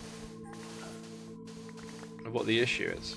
The issue is that you've got, you know, these big corporations developing products that they're going to be making money out of, and the air quotes, maybe you could call it labor, that goes into that is just not compensated or has consent. Remix may be an incorrect term to use. You get inspired or you pay homage to. Fufi, I always recommend this documentary called Everything is a Remix. It's really worth checking out. It is so cool. And like it's more centered around music, which I love because it goes into a fair bit of like hip-hop culture, which has a lot of that kind of remixing and like roots to music that came before it, and it lays a lot of it out, but it shows you that like a lot of creativity and originality really just stems from something that came before it. It's fascinating. And then you can kind of see how that like ripples into all the other types of art as well, right? Soundwave Hope, thank you for 49 months. Appreciate it. 49. Whew. Ed Network says, ask Ed Sheeran. He's always being taken to court for copyright theft. Yeah, those cases are really fascinating. Music can just be so easily similar to one another, and there's so much of it, and so many moments and bits in it can just be like similar to another song. Like you may, if you listen to a lot of music, you may have like heard an aesthetic or like a drum loop, a drum sound or something that you swear you've heard that same one in another song, right? Because they might just be using the same sound library to come up with stuff. And then there's like melodies or bass lines. Like some bass lines can be really simple. It's like there's a, you know, if you've got a simple bass line, that bass line is probably in like many songs. Like who owns that? And what they're doing with the Ed Sheeran stuff is fascinating. The music industry is quite I think like there's a strong incentive to use the legal system, copyright and stuff, and make money, you know, by suing people or whatever, or holding onto your rights for music and stuff. Like, there's a strong incentive there to take advantage of that situation, because there isn't a lot of, I think, law around music that kind of understands it's kind of how it's like born out of culture, and culture is like sharing and creating stuff together. So like when two pieces of music are like similar to one another, is it theft? It's such a strange concept. But there will be people that straight up plagiarize other people's material, though, right? Like, you got to deal with that as well. So when they go to court, I imagine they're trying to say, no, Ed's actually ripping us off. They've taken our song, and it's not fair. Whereas I'd probably see it more like, probably been inspired by, you know, like I write music, and sometimes, you know, you listen to songs, you enjoy melodies, they get stuck in your head, and then they come out of you without you thinking about it later. I have this one demo song when I was very first writing music, where I was just goofing around on the keyboard and guitar, coming up with stuff, putting it all together, doing all of that. And then this one really distinctive melody like came into mind, and I put it in the song, and I loved it. It was like this moment where the music stops, and then in comes this really cool melody, and it leads you into the next bit. And then, like, it's something was always striking about that to me. It was always like that. It almost like it felt like it came from somewhere else. And then I was listening to this band. I think they were called Enchanted Forest or something Woods. Oh wait, actually, it might be Carpathian Forest. Anyway, the melody is just sitting there in one of their songs. Like, and I was listening to it one day, and I was like, oh, like that just like got stuck somewhere deep in my head, and then came out, like, you know, years later, just writing music, and then I found the same notes on the keyboard, and like I really liked it, but totally at the time did not realize that I'd heard it somewhere else before. And it was one of those things where, like, the pace of the melody, the way it sounds, the instrument it's on, all the same, just I kind of like forgot or didn't realize at the time, you know. And that's how writing music can work sometimes. Yeah, I do write music for that person asking in caps. If you want to go check it out, look up Soulside Eclipse on YouTube, on Bandcamp, on Spotify, on Apple Music, all the places. Free to listen to. I hope you like what you hear. I hope you enjoy it, have a good time, all that stuff. Yeah, please do go check it out. Soulside Eclipse, don't forget it. My god, this sand keeps going and going. One of the things I've noticed here is that the 3D biomes that they introduced a few updates back, like, affects the generation of sand now. The shape of the desert biome is 3D now, so you don't get those hard borders anymore. Why am I collecting sand, says the duck. I'm collecting sand because I don't need any. I do not need sand in this game, so I figured better go out and stock up on lots of shulker boxes for a very big project that I'm doing.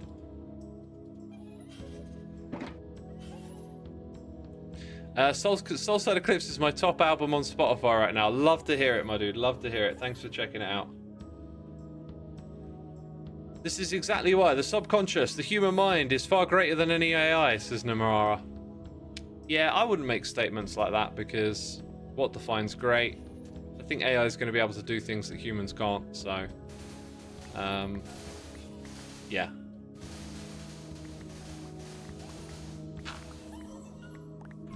Shovel, someone says. Thanks for the reminder. Swap it over. Good timing.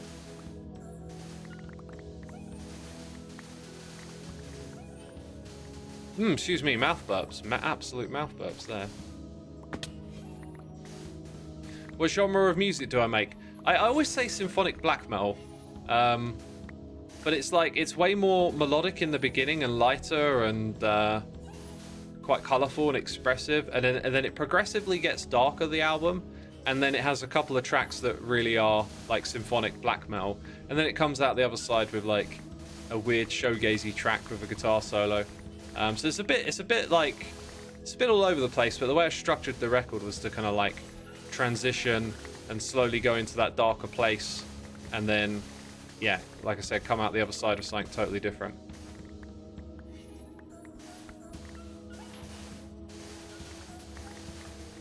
As a human, we can explain what we used as inspiration and 5 credit to those inspiration, and then have discussed about it. Like, I painted those trees like Bob Ross do. An AI will rarely made their training data. That is something that could probably be amended for, though. Like, they could probably build the AIs to kind of like better define where it gets its information from. For example, Perplexity AI, when you ask it questions, it gives you the sources, like straight up. It's really cool, actually. I stopped using ChatGPT a while ago and started using Perplexity. So when I ask it questions, I can go see where it got the answers from. And it was really helpful one time. I was looking up some like legal discussion. What's the whole thing with Mr. Beast recently? Had us asking some questions about signing TCG cards. Turns out totally in the clear on that, right? The whole lottery, illegal lotteries and stuff. So, you know, if you ask ChatGPT, it gives you this answer, and it's like, if you ask it legal questions, you're going to be like, you know, you might think twice about the answer if it's something really serious. At least I hope you would. With Perplexity, it showed you where it was getting its information from. So, like, some of it was from like a Wikipedia article, and I was like, okay. And then another bit was from like a thread, a discussion between 2 lawyers. And that was interesting because, like, having the additional information of where on the internet it came from changed my like perspective of what it was saying. Because then I was like, okay, there's 2 legal people here going back and forth, and that seems far more assuring than just some article where, you know, you don't know who's behind it or whatever, right? Since you're doing Q&A, what's your favorite food at the moment? I'd say salads, just because I'm going to go make one after the stream. I've been cooking some homemade curries again that are really, really nice. I have this very simple recipe that's easy to make, and I cooked it for people yesterday, and we had it with like homemade onion bhaji and a few other things, and it was gorgeous. I've had quite a bit of that recently, doing them in different flavors and stuff. They're really good, like those. What do you have in your salads? Tomatoes, cucumber, some lettuce, some rocket, bell peppers, celery is a good one, and then this next few days I've got some cottage cheese to have with it. I always get some salad toppers, is what I call them. They're like these little tubs of like antipasta or olives, feta cheese. You'll find them in like the refrigerated aisle at an Asda or something like that. They're like these little tubs. Sometimes you can get like stuffed peppers with cream. I love chucking that into a salad as well to have along with it. So that's like my salad for the next few days. I've got an avocado as well. Might chuck one of those in.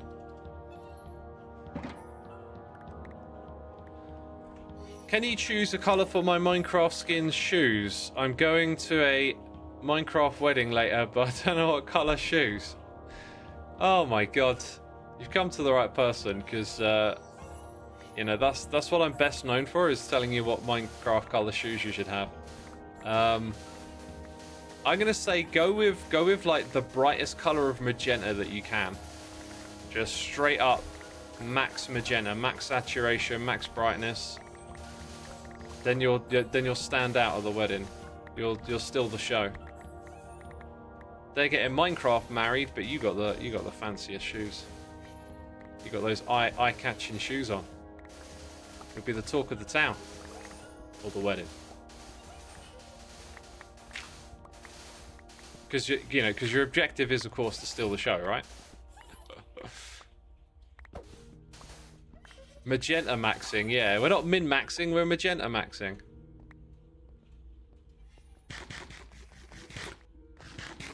The best leather boots. Yeah, just put some leather boots over the top. That's you're not allowed to wear actual Minecraft shoes. That's really counterintuitive. What shoes should I wear? But you're not allowed to wear any.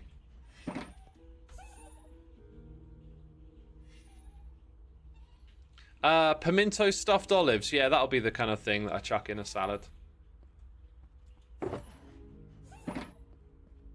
Oh, little baby. Bad life decisions. See you later.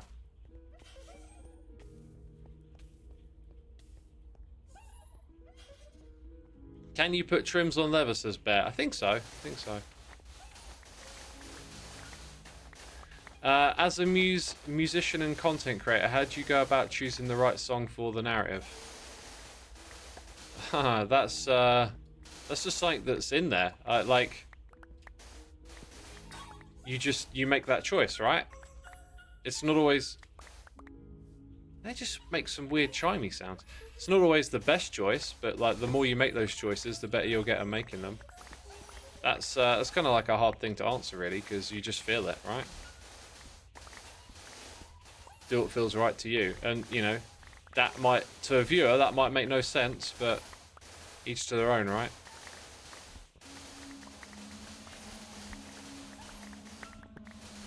X join. Would you join Jevin for no po?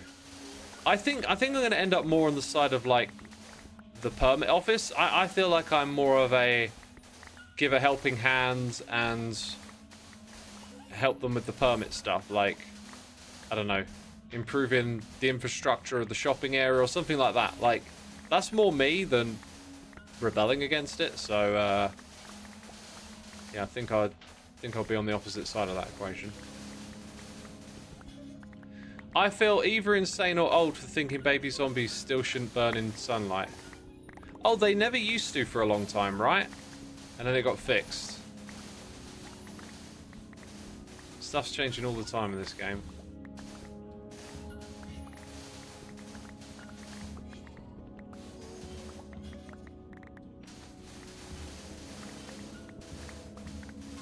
How's this inventory looking? Dang, it fills up quick.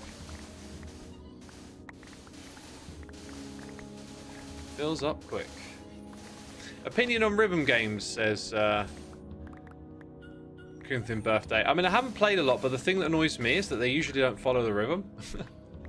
Like, of the few that I've played, like, I used to play Guitar Hero, and it was like, it was annoying because I could actually play the song on guitar, and when you play it on the Guitar Hero thing, it's just not the same. It's like, not the same as what the music's doing. It drives me nuts. It's the same with some of those, like I played one of those Drum Hero ones or whatever it was once, and it was like I can actually play the drums and we are missing notes. It is driving me nuts. It's like if some like double pedal roll comes in or something, like you just gotta hit the pedal thing once or twice. It's like, it's so awkward because I can hear what they're doing on the instrument and you're not doing the same thing on the controller. It's annoying. So I'm not really into those kind of games. I played one called, is it Crypt of the Necrodancer? That was awesome, that one. That was good fun, but otherwise they don't really appeal to me. I'd rather just play an instrument than play a rhythm game.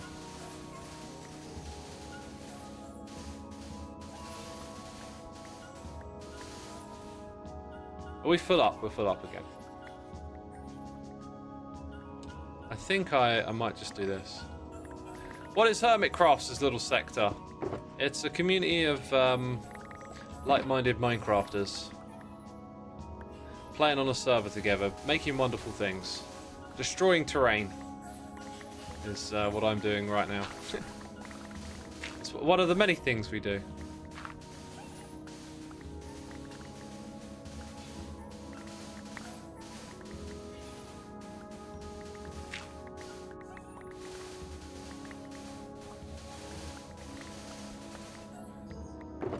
This has been so much better with the allays. So much better. The best rhythm game is putting on some music headphones and trying to replicate that IRL. Do you mean like doing your own thing? Like dancing or something? Not sure what you're trying to say.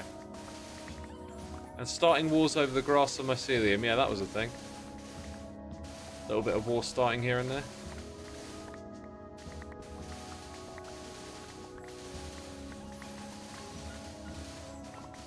Give me all the sand. I'm going to keep you busy. Little Allays, you got a lot of work to do.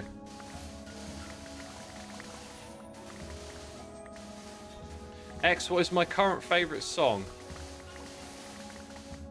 Don't know, I've had a lot of Eminem in my head lately from listening to Relapse. Some Aurora songs. Spirit Box. Those are some of the things that have been popping in my head a lot lately.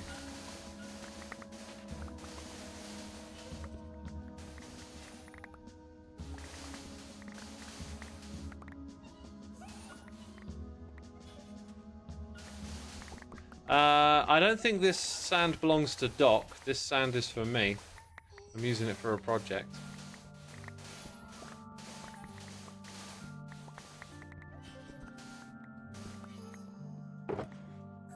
Okay, there we go.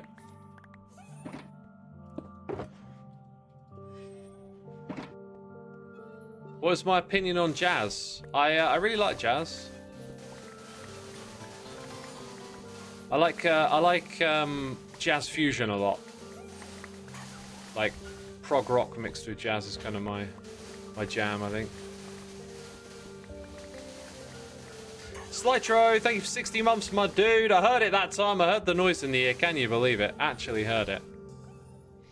Yeah, thank you for 60. That's crazy. Have I done any running this week? Yeah, I ran 3 times. That's kind of my rhythm. 3 times a week.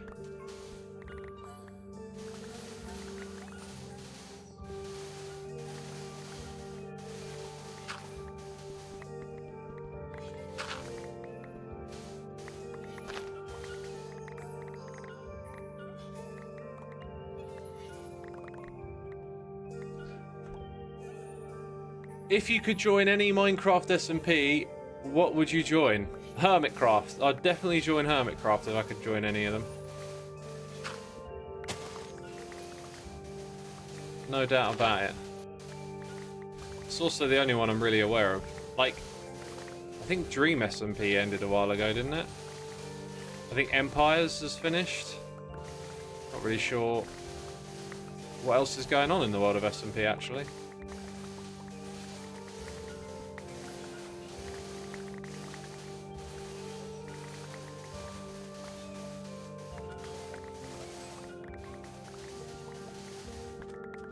We can get some red sand out here as well while we're here, can't we?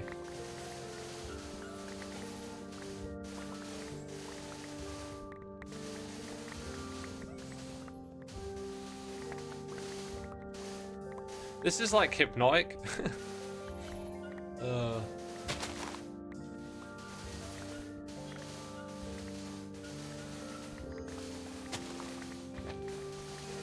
If you could make a music disc for Mojang to add to the game, what would you make it be like? Ooh, that's a very interesting question.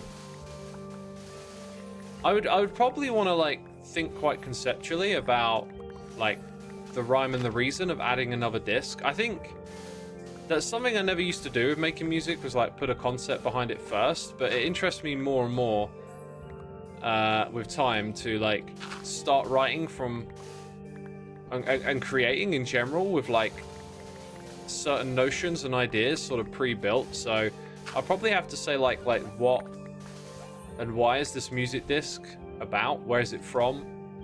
How does it fit into the existing catalog? And then maybe like some ideas would start to formulate of like musical ideas that I could have a go. But I do think I would go for like a bit more of a dreamy incidental kind of aesthetic. I always really loved how incidental C418's music is. Like at least the Minecraft soundtrack stuff, right? Like these are songs that just sort of play out of the blue.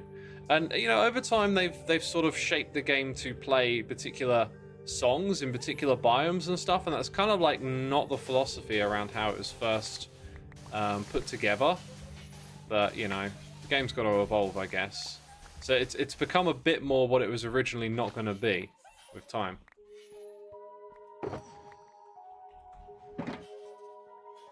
Do you think you'd ever play in the Life series, says Human Portals? Probably not. It's not really my thing. as far as I can tell. Like those very like social oriented types of things. I'm not that great at it. Like I love hanging out with my fellow hermits and stuff, and doing things together is always good. But I'm very much not great at playing a role. So it's hard for me to improvise. It's hard for me to like read the room and see where things are going. So I don't think I would be a good fit for that kind of stuff. And I also kind of not looking to pick up any more series and stuff with creating content. So, you know, I'm very happy just doing Hermitcraft and snapshot videos. That's my jam.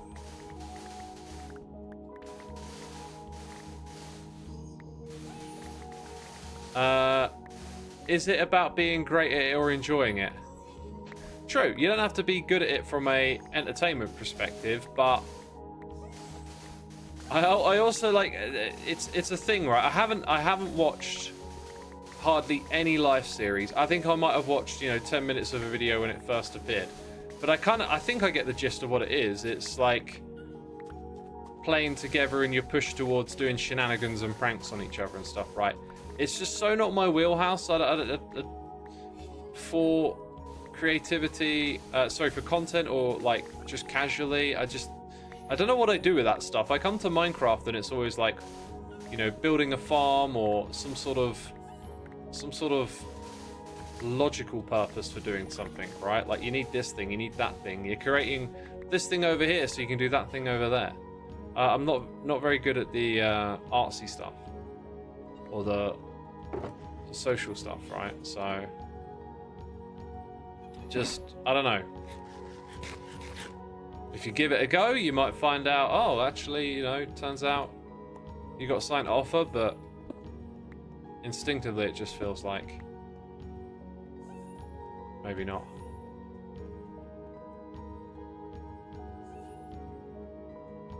Okay, let's go up here. Oh, I think there's a zombie right nearby.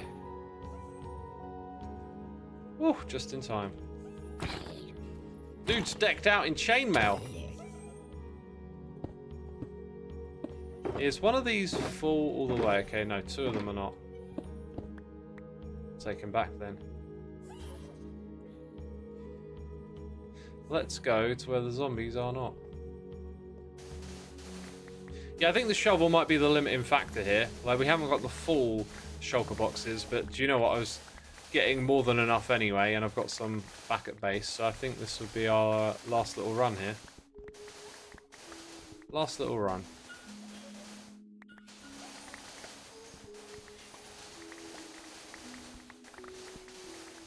Yeah, that'll do.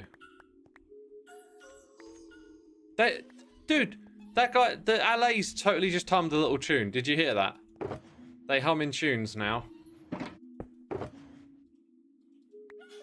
I heard that.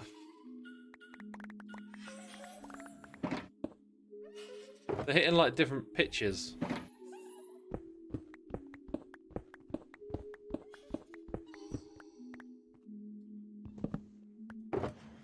Right, now what do we do about the LAs? I think I might just dart off and leave them here, because I'll come back here for the next one, right? So I'm just going to be like, quick as I can. And then when I fly back over there, because those chunks are probably unloaded now. And when I fly back over there, they'll just be waiting for me whenever I need more sand. Or someone else will go over there, get some, load them, and then they'll become wanderers. Wandering allays. Fence it. I could have fence post them with some leads, but I've noticed that still seems to break.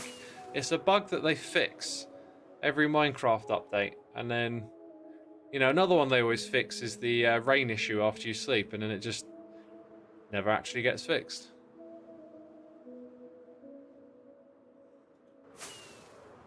Do I have any tips on getting Minecraft to run even smoother on a high-end PC? I don't know, probably optimization mods, right? That's what we all use.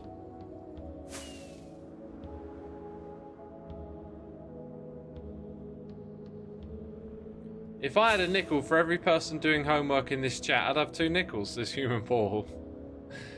Fair enough. You did the math. 2. 2 is the number. Any closer to figuring out the LA disappearing issues, or is it an MC problem? Nah, I haven't even looked into it. It's just happened a few times, and I'm like, oh well. Oh well, that's that. That is that.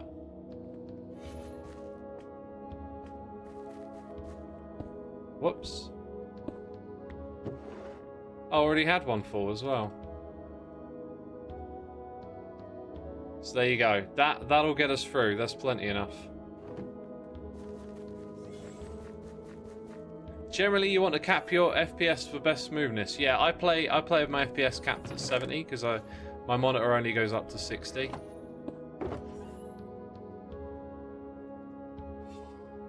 Okay, that'll do. Throw that away. Go to the end. Repair our tools again. Your LA's disappeared. Doc did too. He figured it was due to them not healing in lazy chunks. That sounds like it. That sounds like a pretty good speculation right there. I also have been speculating that not so much lazy chunks. I was just kind of wondering if at a certain distance they're loaded, but the regen doesn't work. I mean, if that's so, that might be a bug that could be reported and fixed. Now, where are we going over here? To the green line. What's my least favorite thing about Minecraft? Mr. Pookie Bear, you must be new around here. Chat, what is my least favorite thing about Minecraft? Tell them. You've all got to say the same thing in unison because you absolutely know. Dev says phantoms. No! There we go. Auto clicker says inventory management. There you go. Everyone knows. Everyone knows. The truth is, I love the phantoms. They're just, you know, like, who doesn't want to have screeching mobs suddenly descend upon you every time night appears? Who does not want that? I don't know what sort of person you are. Maybe you're not even a person. I don't know if I can call you that. Like, why would you not want that?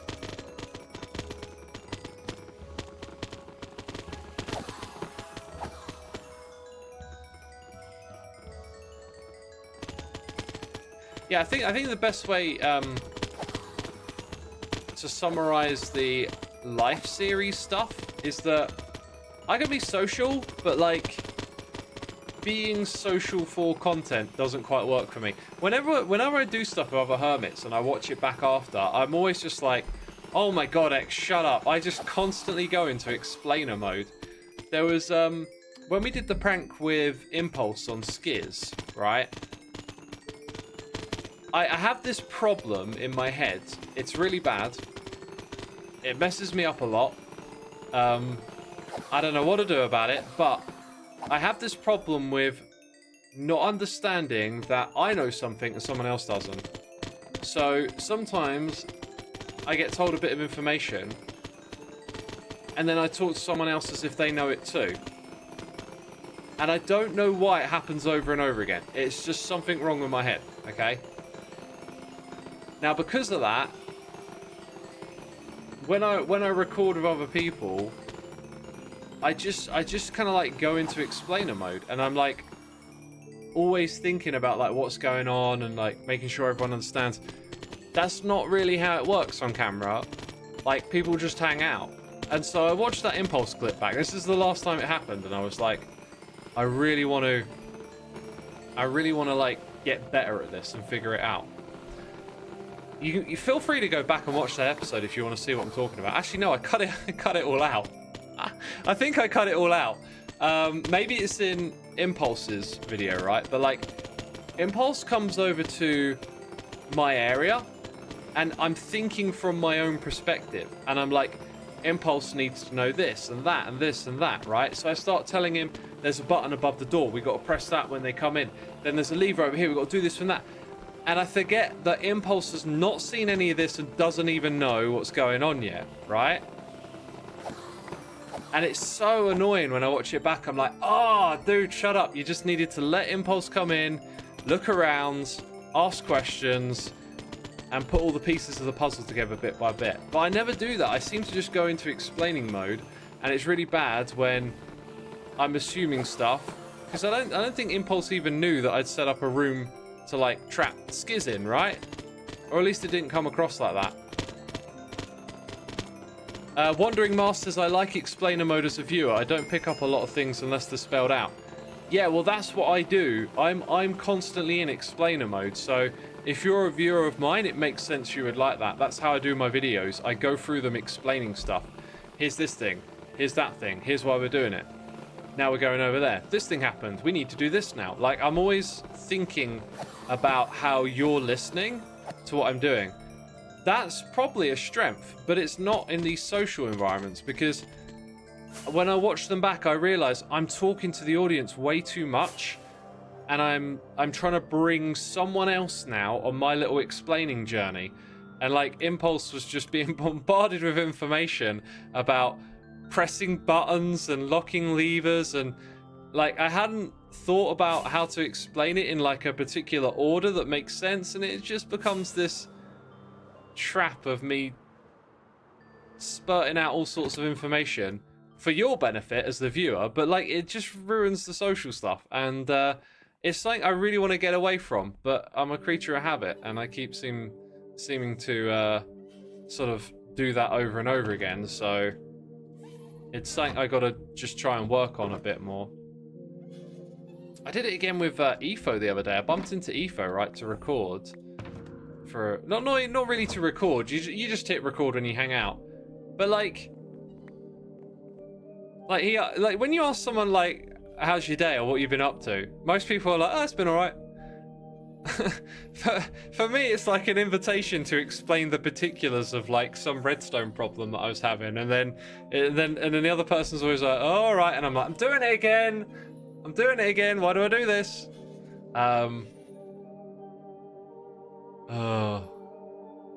Yeah, so it's something I got to work on, but I'm always just stuck when I'm recording in like this, trying to relay information to the viewer mode, and it just gets like awkward. Gets in the way of like the social interaction stuff, because I'm probably paying more attention to this idea of making sure the audience is following what's going on than being in the moment, you know? So I got to work on that, and it's going to be tricky. Is there a gravel shop? Let's see if there was a gravel shop first. Oh my god, what's all this? That is a lot of stuff. Is there a gravel shop? Does anyone know?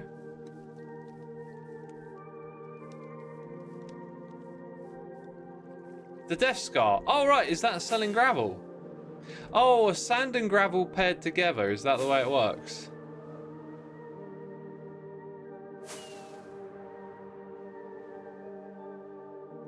Be like Iskall, I'd say, says Anna's Crafter.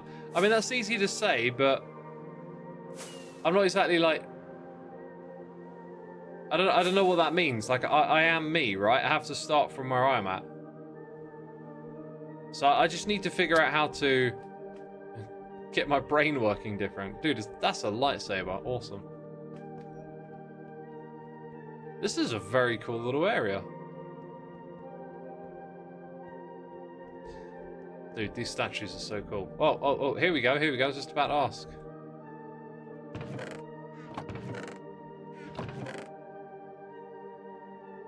Free credit for one shulker box. That made me want to take one. 20 diamonds a box. Oh, that's pricey. Nah. I'll go AFK for it. I will go AFK for it. Keep an eye out for creepers. Not a bad idea. We should sleep the night away first.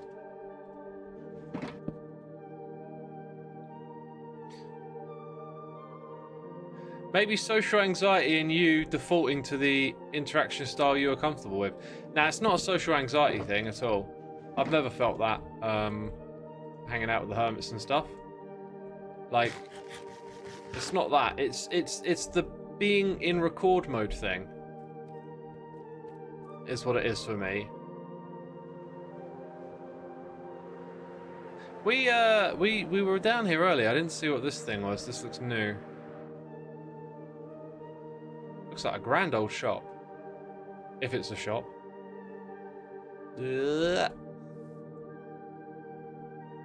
Dang, that's cool.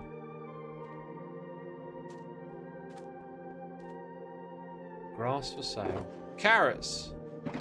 Grass. This is a gorgeous shop. I think it's still a bit of a work in progress, perhaps. Habits are hard to break. They are indeed. They are indeed, yeah. Well, I think I wanted to head over to Mace Race next. Are you one that works out ideas out loud? I don't think so, because I don't know quite what that means. I don't need to verbalize stuff out loud to... I can think a thought in my head, you know? So, like, sometimes you're in a space like right now where I'm verbalizing everything, and sometimes I'm in a space where I'm just on my own. Oh, it's impulses. Cool.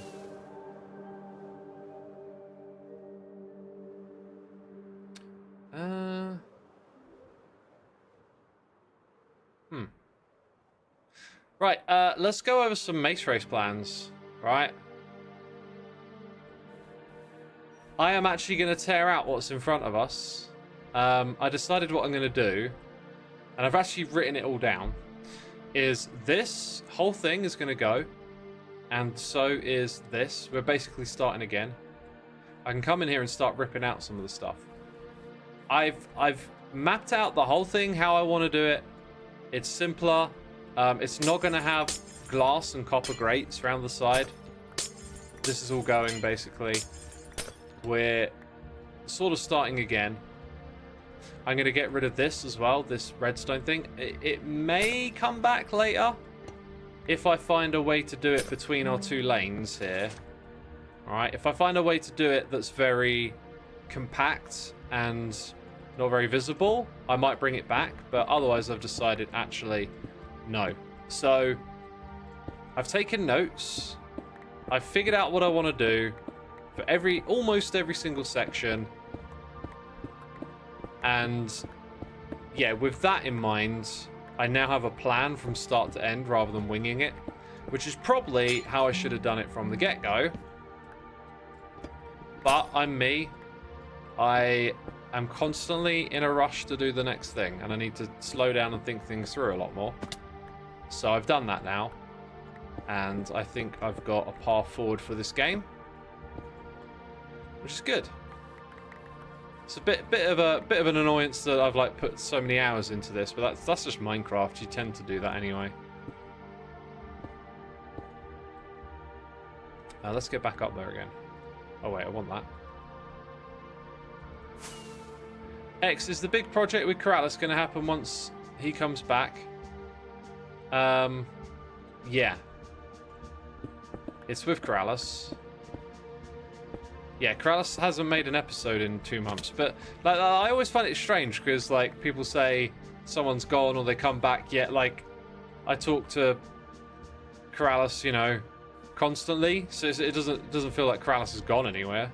He's just been, you know, living life and enjoying his summer.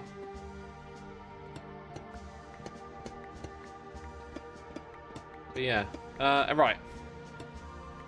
So what we're going to do over here, we're going to keep this bit. Probably going to shorten this little drop down, but we're going to recreate this bit in line with this now. So it's going to be like, how many did we put between each of those? Just 2 blocks after that. So 2 blocks, and then here it goes. So we're going to be rebuilding all of that over on this side now, and eventually we'll mirror this over to the green side, or oxidized. All of this height is going to go. We're going to keep it as an open area. The one thing I might change or keep, sorry, is the entrance. Like, I've got to think about that. Although now that I look at it, it doesn't really need to be there. Yeah, no, I don't think it needs to be there. Doesn't need to be above these stone bricks that will become tough blocks, I don't think, so maybe leave a little trim for now. But yeah, all of this goes.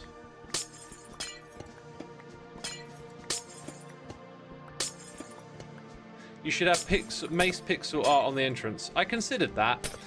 I also did this font knowing it might be temporary. Like, look at this. Guess that hermit. It's so much more artistic and interesting. Again, doing stuff in a rush.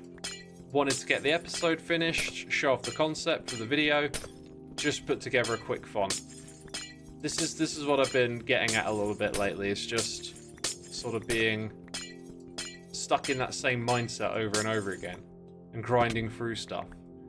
And what I knew in the back of my mind, what I really wanted to do was maybe sketch out like a logo that's not symmetrical, that's interesting, and maybe incorporates the shape of a mace or something similar into the letters, into the words, and then print that onto here like it's a logo or something, right? You know, come up with something interesting, basically, is what I wanted to do. I'm just wondering if I should use a schematic here. I think I might. I don't do a lot of Litematica on screen. I think it kind of breaks the immersion a little bit, but here we'll do a little bit. We need a new selection, I think. I'm just going to call it temp because it is a kind of more temporary thing.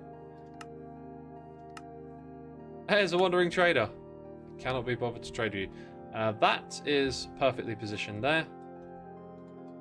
Let's come down to the ends and gonna bring it to this block.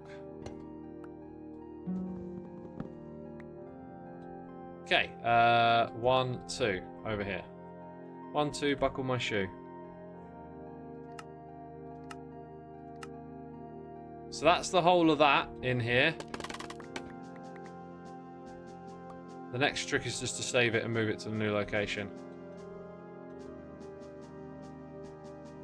Oh, right, it needs to go downwards. Okay, almost missed that. Almost missed that. That should be enough. Save. Then we load. Oh, well, I've got to select it.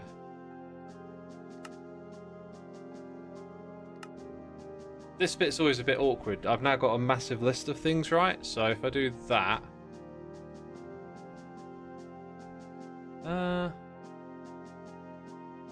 Okay.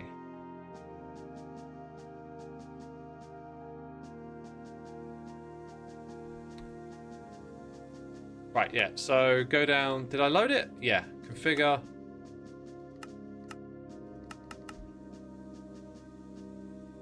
Wait, maybe I need to get rid of this now. Simple seems to hide it. Oh, do you know what? We might not be able to see it because it might not be in the render range. We're actually really high up here, aren't we? What on earth is this, is Captain False? I can answer that question. Wow, I just stopped. And then it popped up. Just as I stopped. Wow. I was like, something's wrong here. I'll stop. And then, no. Luckily, got it. We're that high up. We're that high up in the mod.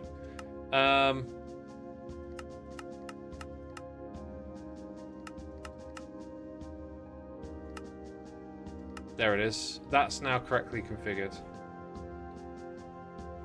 So this is where the new setup goes. How do I want to do that? I want to put those blocks at the end each time, I think. Is that the way we've done it over here? Oh no, sorry, it's at the beginning of the new bit. Yeah. That's right. So change that. I mean, I might swap that back again. These are supposed to be markers of like where to go, I think was the idea. They just need to pop up periodically is the idea. Alright, so now I know where all of that's got to be rebuilt to. And then what I'm going to do after I put that in, okay, so we're going to rebuild that there. Then we're going to have a bit that like slopes up. Kind of like this section is going to be like here. Then we're going to drop down and we're going to do some sort of section. And then we're going to create a big one where you go up round the corner and you go upwards all the way to the top. And then from there, drop back down and do a similar sort of lane all the way back to the beginning. So we learned how little room for like variance there is here, and so I'm just going to embrace that and make it like a bit of a lane race. So it's going to be broken up by a couple of vertical sections, and then there's going to be a big turn to come back, and that's going to be it basically.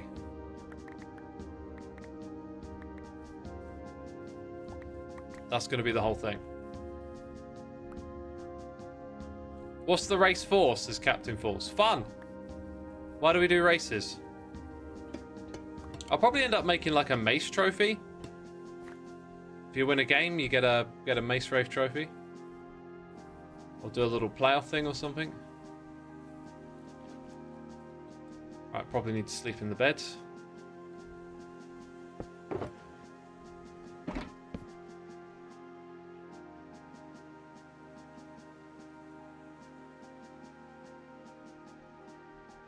X, would you contribute to something like a Hermitcraft panel at TwitchCon if they can get the tech procedures for contributing remotely? Nah, I did that in the past, and it was really awesome that the Hermits wanted me to be a part of it, but I always felt like it doesn't really make too much sense. I think you're there to see the Hermits in person. You can catch me here on a live stream whenever you want, so like, I don't think I'll do something like that. Wait, did I just hear additional note block sounds? Did the redstone get set off or something? Oh wait, no, it could have done because I clicked here. Let's check it out. Oh look, there's a torch missing. I think I tested with that with Zed and hadn't realised that I hadn't put that torch on, I guess. So we've got these things to go in, and we need. Oh, we don't even have one. Don't even have one. Where can I get some wood from? Do you know what? I'll do it another time. I'll do it another time. And I'll take this with me. Not gonna lie, talking to you even through a screen/robot is quite fun. People go to events to see VTubers a lot, and they're not even there. Huh. That is bizarre. That is bizarre. I mean, I'll be down for being a part of something that made sense. Like, hey, look, we put together this novel event, and Suma's going to be a part of it or whatever. Then, yeah, but I think there being a panel and having, I can kind of get it. I can kind of get it actually. Like, I can see how like you might have a need for a remote guest, but I think when it comes to something like Hermitcraft, it's not a need, is it? Wouldn't it be nice if so-and-so was here? Oh, Platinum remotely. But, like, it's not necessary. Maybe if you had a convention and a bunch of technologists talking about some new thing they've created. Like, hey, if we're going to have a discussion about this, we need this person here, right? That makes sense. But I don't think it makes sense for me to be there, so... yeah, I mean, there's no plans to do anything like that, and if there were, I'd probably say, you guys should do this. This is your panel. I think the Hermits shine the best when you're all together, says Dev. Maybe. I mean, 27 people in a panel might not go too well.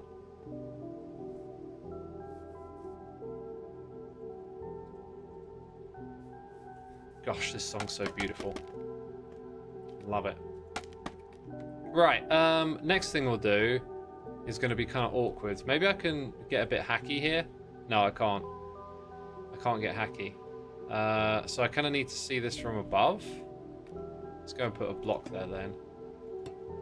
Yeah, this is going to be awkward. So like, not that one, this one. Right, so you're going to need to be 7, I think. Oh no, maybe 6. Okay, then so that number is 6 followed by -2. -3. 6 and -3 puts it in the correct spot. This is my life now. 6 and -3 is my life.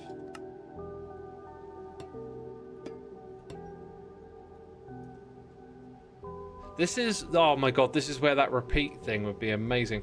That feature is not in here yet. They changed something.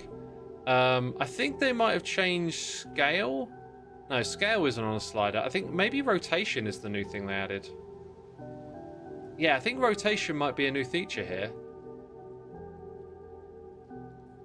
But I'm really hoping for that redo because, well, this, right? So if rather than doing this each time, I just looked at it and pressed the redo button, like think about how speedy we could be with some edits here. Anyway, I think I don't want to do this all stream, so we're going to go 6 and -3. And be good with that for now.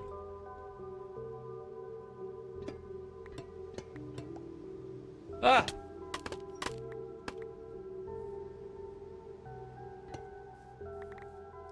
Is this just the statue data pack in vanilla tweaks? Data packs can't add a GUI to the game, it's a mod. Let's go. Let's go! No, not like that. Not like that. Let's go put these blocks in.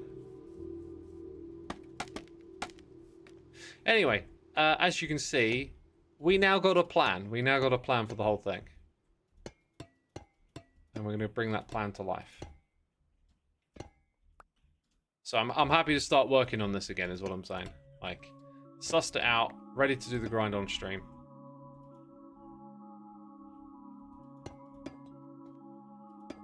Need to put a block there. Yeah, that's it. Ah!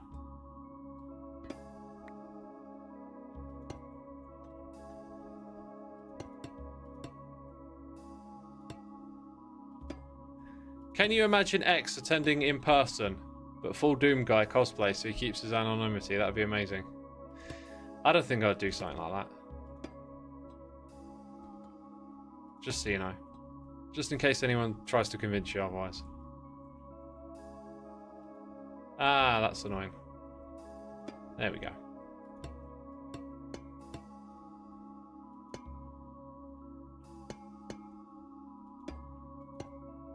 Seems like a lot of sweating. Yeah, it might get a fair bit sweaty, mightn't it? Might get a fair bit sweaty down there. Down there! Oh, I didn't even think about what I was saying. Okay, here we go.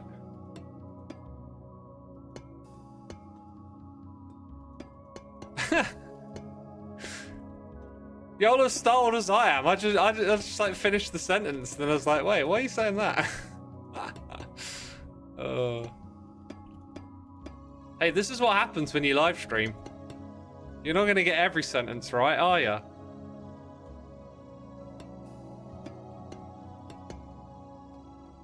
Oh, look. Ah! Speaking of oh, look. We didn't capture the very bottom bit on the schematic by the looks of it. Oh, dude, all of that down there's got to go. I'm in tidy up mode now. Got to tidy stuff up. Got to go. All of this has got to go.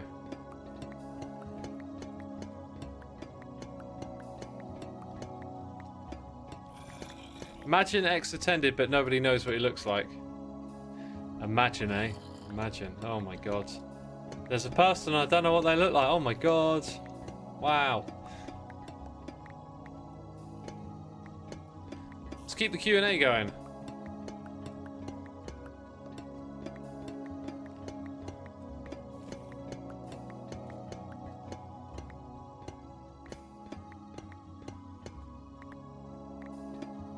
What mod do you use for the armor stand mods? I use the armor stand mod for the the mod that I use for the armor stands is the armor stand mod. Actually, I think it's called armor stand poser. So that joke is almost there, but it's got poser in it as well. Yeah, it's one of those things where it was like we used the data pack for ages, and then it was like, you know what? Like the data pack has a sort of constricting UI, and you know, a mod's UI could just be so much better.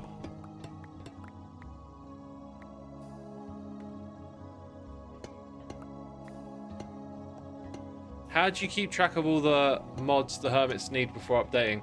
I use something called Prism for that, so it can automatically update mods. Unfortunately, it likes to downgrade mods. It likes to pick the wrong version, or like you know, I've got all these fabric mods, and it just puts a Forge one in there for me. Oh, that gives me a lot of headaches when doing updates, because I'm relying on it to update a lot of stuff, and it does, but there's always like 3 or 4 that it does wrong. And it feels like you're being trolled.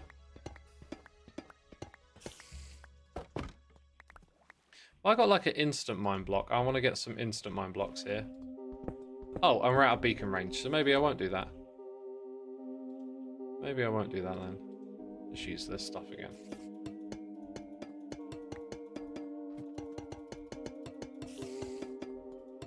And we're gonna have some company, I'm pretty sure. I can hear them hissing and growling.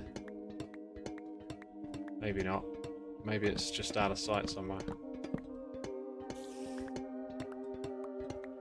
Favorite SMP you like to watch? I only watch one SMP, and that's Hermitcraft, so there you go. I don't really watch a lot of Minecraft content. I just play it. I don't watch a lot of streamers, I just stream. Does the server needs to have a mod, or if you have the mod, can you use it? I don't think the server does need to have the mod. I'm not sure on that one. I don't think it does, because it just does like vanilla stuff, right? But we have the mod server side as well, so maybe you do. I mean, I guess the data pack... Nah, maybe you have to, because the data pack is server side, right? So that it can make those changes for you.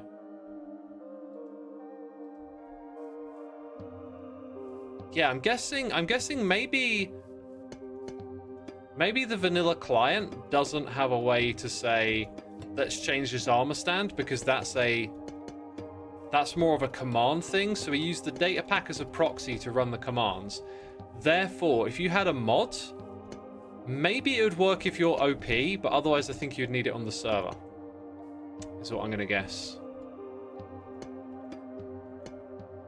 Oh my god, it's Efo. Did Efo log in? No, Efo didn't log in.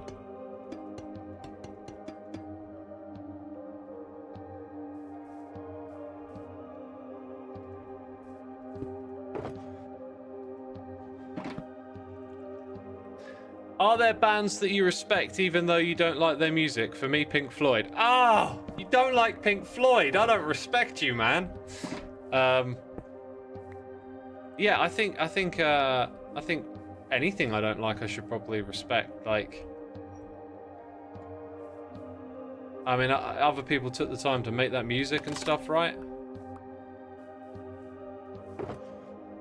I don't have to be all judgy about it.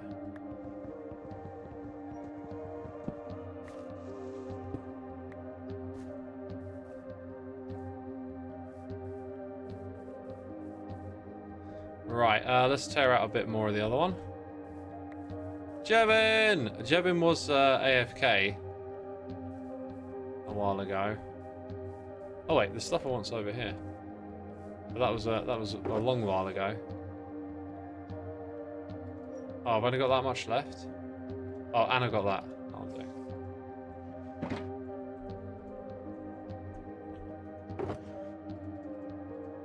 Oh, we're full up again. Jevin is A-OK. Have no fears. All is good in the hood, homie. My brother-in-law doesn't respect Taylor Swift at all. What I don't get, it's just not for him. But he says she destroyed the music industry. Don't know why. Oh, she totally destroyed it. It used to be there. Now it's been demolished. Look at that rubble. The music industry is just a pile of rubble now. Oh my god.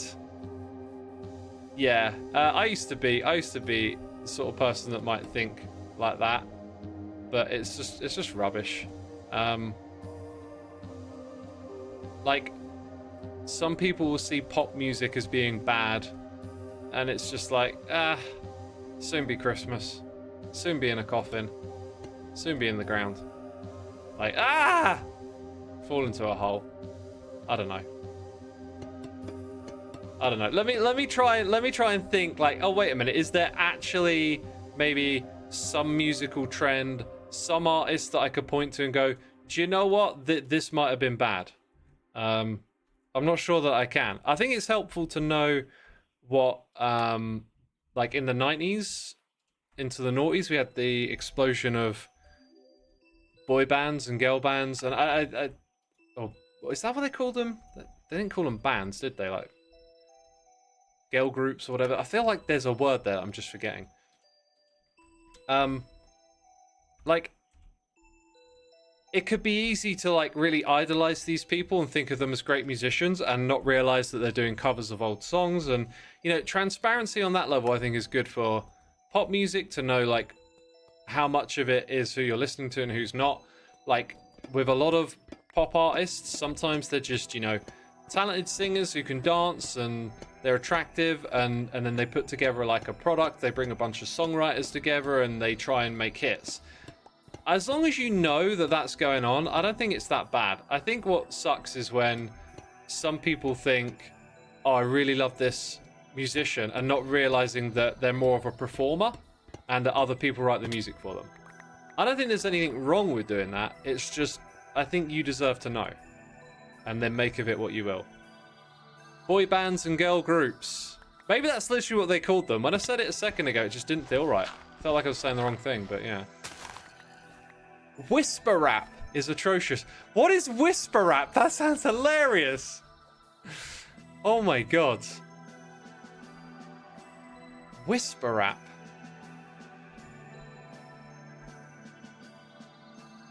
I'm trying to think of a rap verse now, and like everything coming into my head is violent. Rap being whispered. That's not a real thing, right? Biggest issue with Taylor is that she's a terrible person. I do personally hate her, so I don't know why. Well, if there's anything I've learned about being online, is that everyone always talks completely reasonably. So, you know, why is she a terrible person? I mean, there's this thing today where if anyone steps, you know, slightly wrong, they get painted as the worst possible version of that. I'm aware of that. I don't know, though. Rap god but whispered. At high speed, I think that'd be impressive.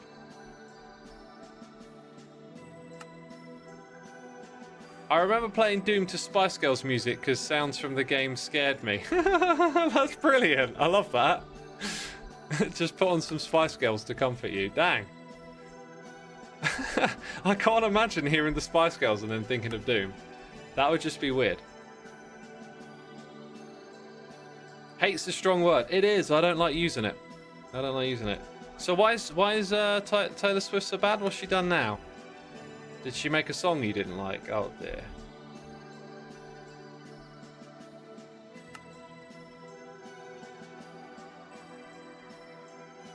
In West Philadelphia, born and raised on the playground is where I spent most of my days. God, I can't do that. Oh dear, that's weird.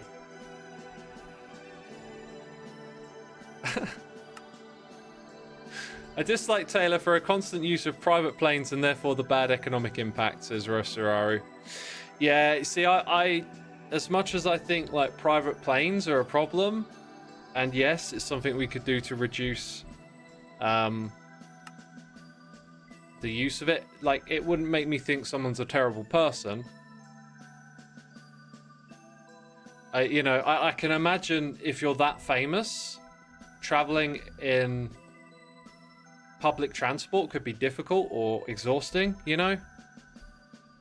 Like, always try to think it both ways, because it's simple to go, oh yeah, you know, private jets are bad for the environment, therefore you're terrible for using them. Whereas, you know, hey, dude, you know, you're a terrible person because you're using electricity to send me a message over the internet. You know, your phone needs charging, fossil fuels. I need to use fossil fuels to, you know, power this computer and bring you this stream. Oh, how terrible are we, right? Obviously, it's not the same as flying a private jet. Point being is that we're all caught up in this. We're all caught up in this, the way things work. And I think aiming that at people for their actions, maybe there are times when that is apt. But I think most of the time we want to look at it systemically. I don't think Taylor Swift is, you know, getting on a private jet and going, let's burn some fossil fuels, guys. Oh, take that, clouds, take that, environment. No, it's more like, you know, got to fly around the world, do her shows, do her concerts, can afford it. You're a megastar. Wherever you go, you got people, you know, flooding you and wanting to talk to you, and you know, you're gonna want to go on a private jet if it affords you a break from all of that, probably. So, like, let's see it as a bit more of a systemic problem. And I wouldn't try and blame a person individually for that.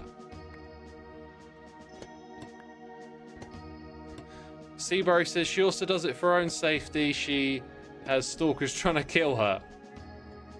Yeah, I mean, there's these people out there that are trying to kill her for flying private jets. So she should totally be flying a private jet to protect her from the people trying to prevent her from flying the private jet. That joke would just, you know, that just went off the rails there a little bit, didn't it?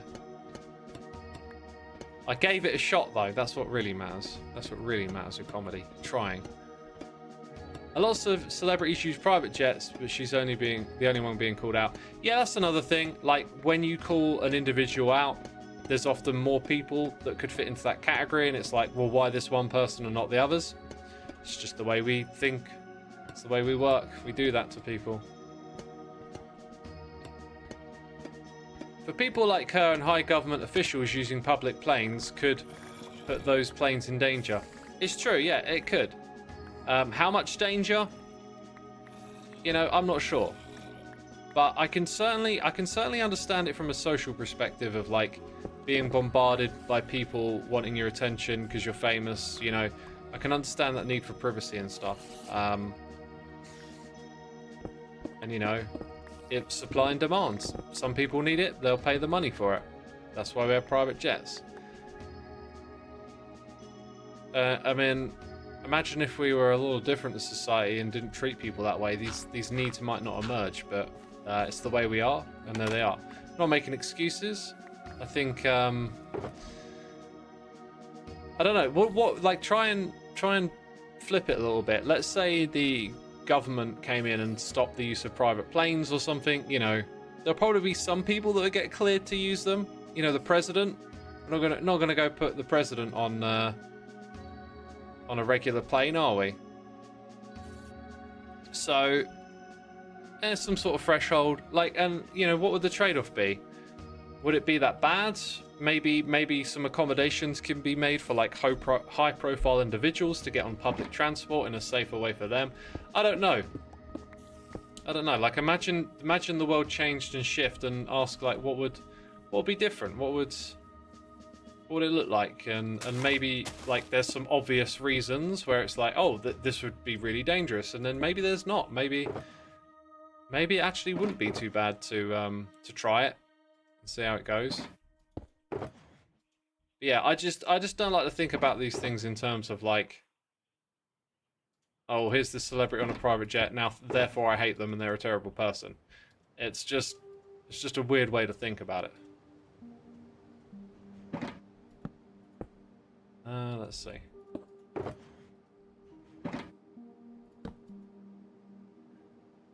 Maybe in the future we have a celebrity fight pool where famous people can share fights to reduce the amount of private flights.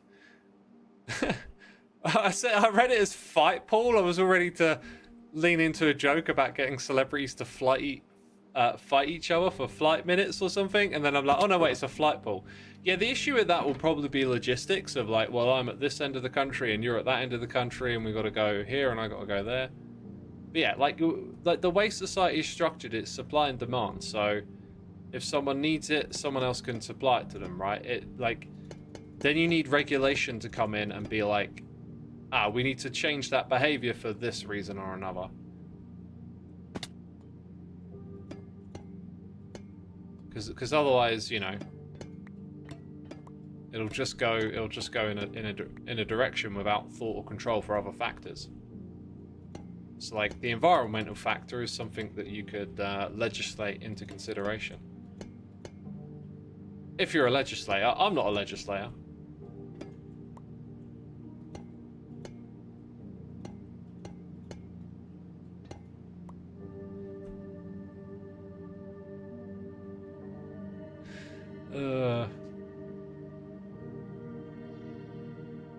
Can you imagine trying to get to a flight if Taylor Swift was in the airport catching a normal flight?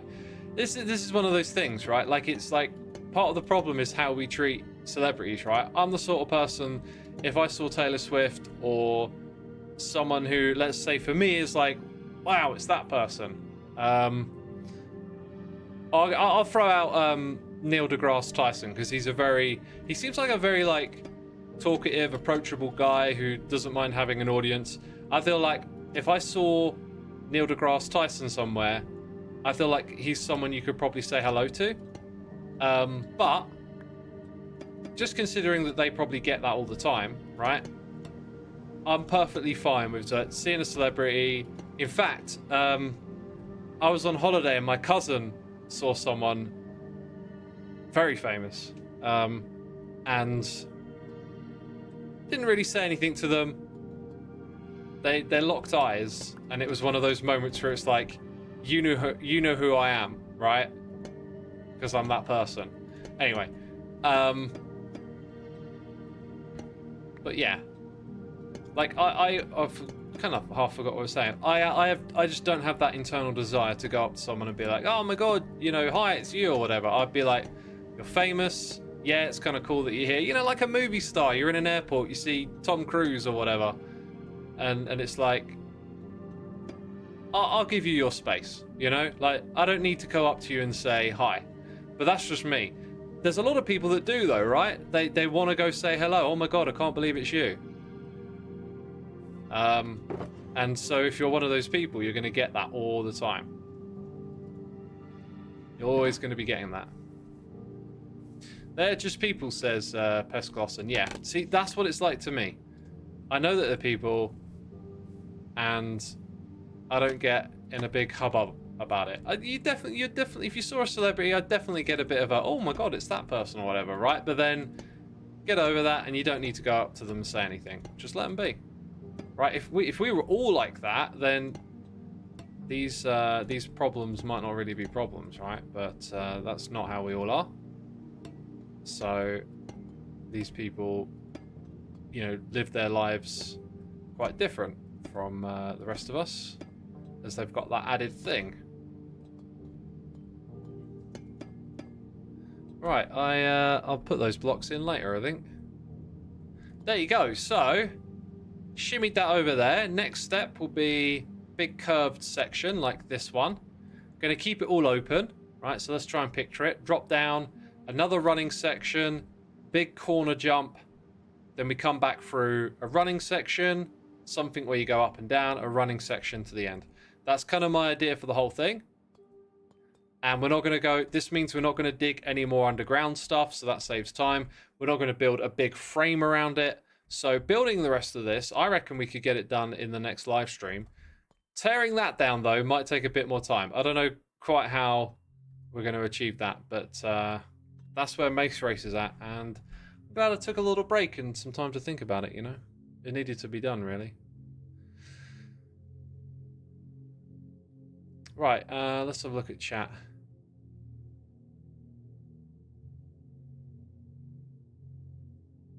I was at a con dressed as Qui-Gon Jinn, and I bear a passing resemblance to Liam Neeson. Oh, he played that character in Lord of the Rings, didn't he?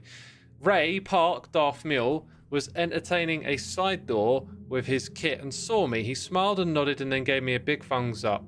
I asked for his photo. He happily stopped and gave me a free selfie at his booth later on. Photos $50. I thought you were going to say that you got treated like a celebrity at some point. And then I thought that the story was going to be that the actual Darth Maul thought you were Liam Neeson. But it was neither of those things. XU Legendary Goblin. Hey, look, I'm not into Harry Potter and all that wizards and magic thing, right? Okay. Hey X, how do you get your like Madoka blocks like blocks that are not really obnoxious? You have to change your settings, right? Look through the configs for it.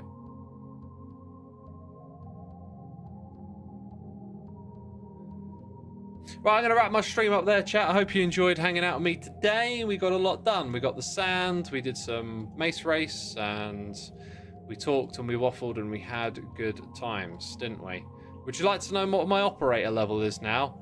I've got 1, 2, 3 claims. I'm operator level 45, top 15th percentile in the world.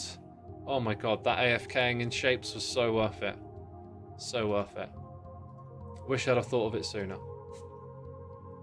Yeah, anyway, I need to put the end screen up, don't I? There we go. See, I did it properly. Thank you, everyone. Thanks for tuning in. I'll find someone to raid now. Oh, I'll send you over to Iskal. Iskal's live. I'll send you over there.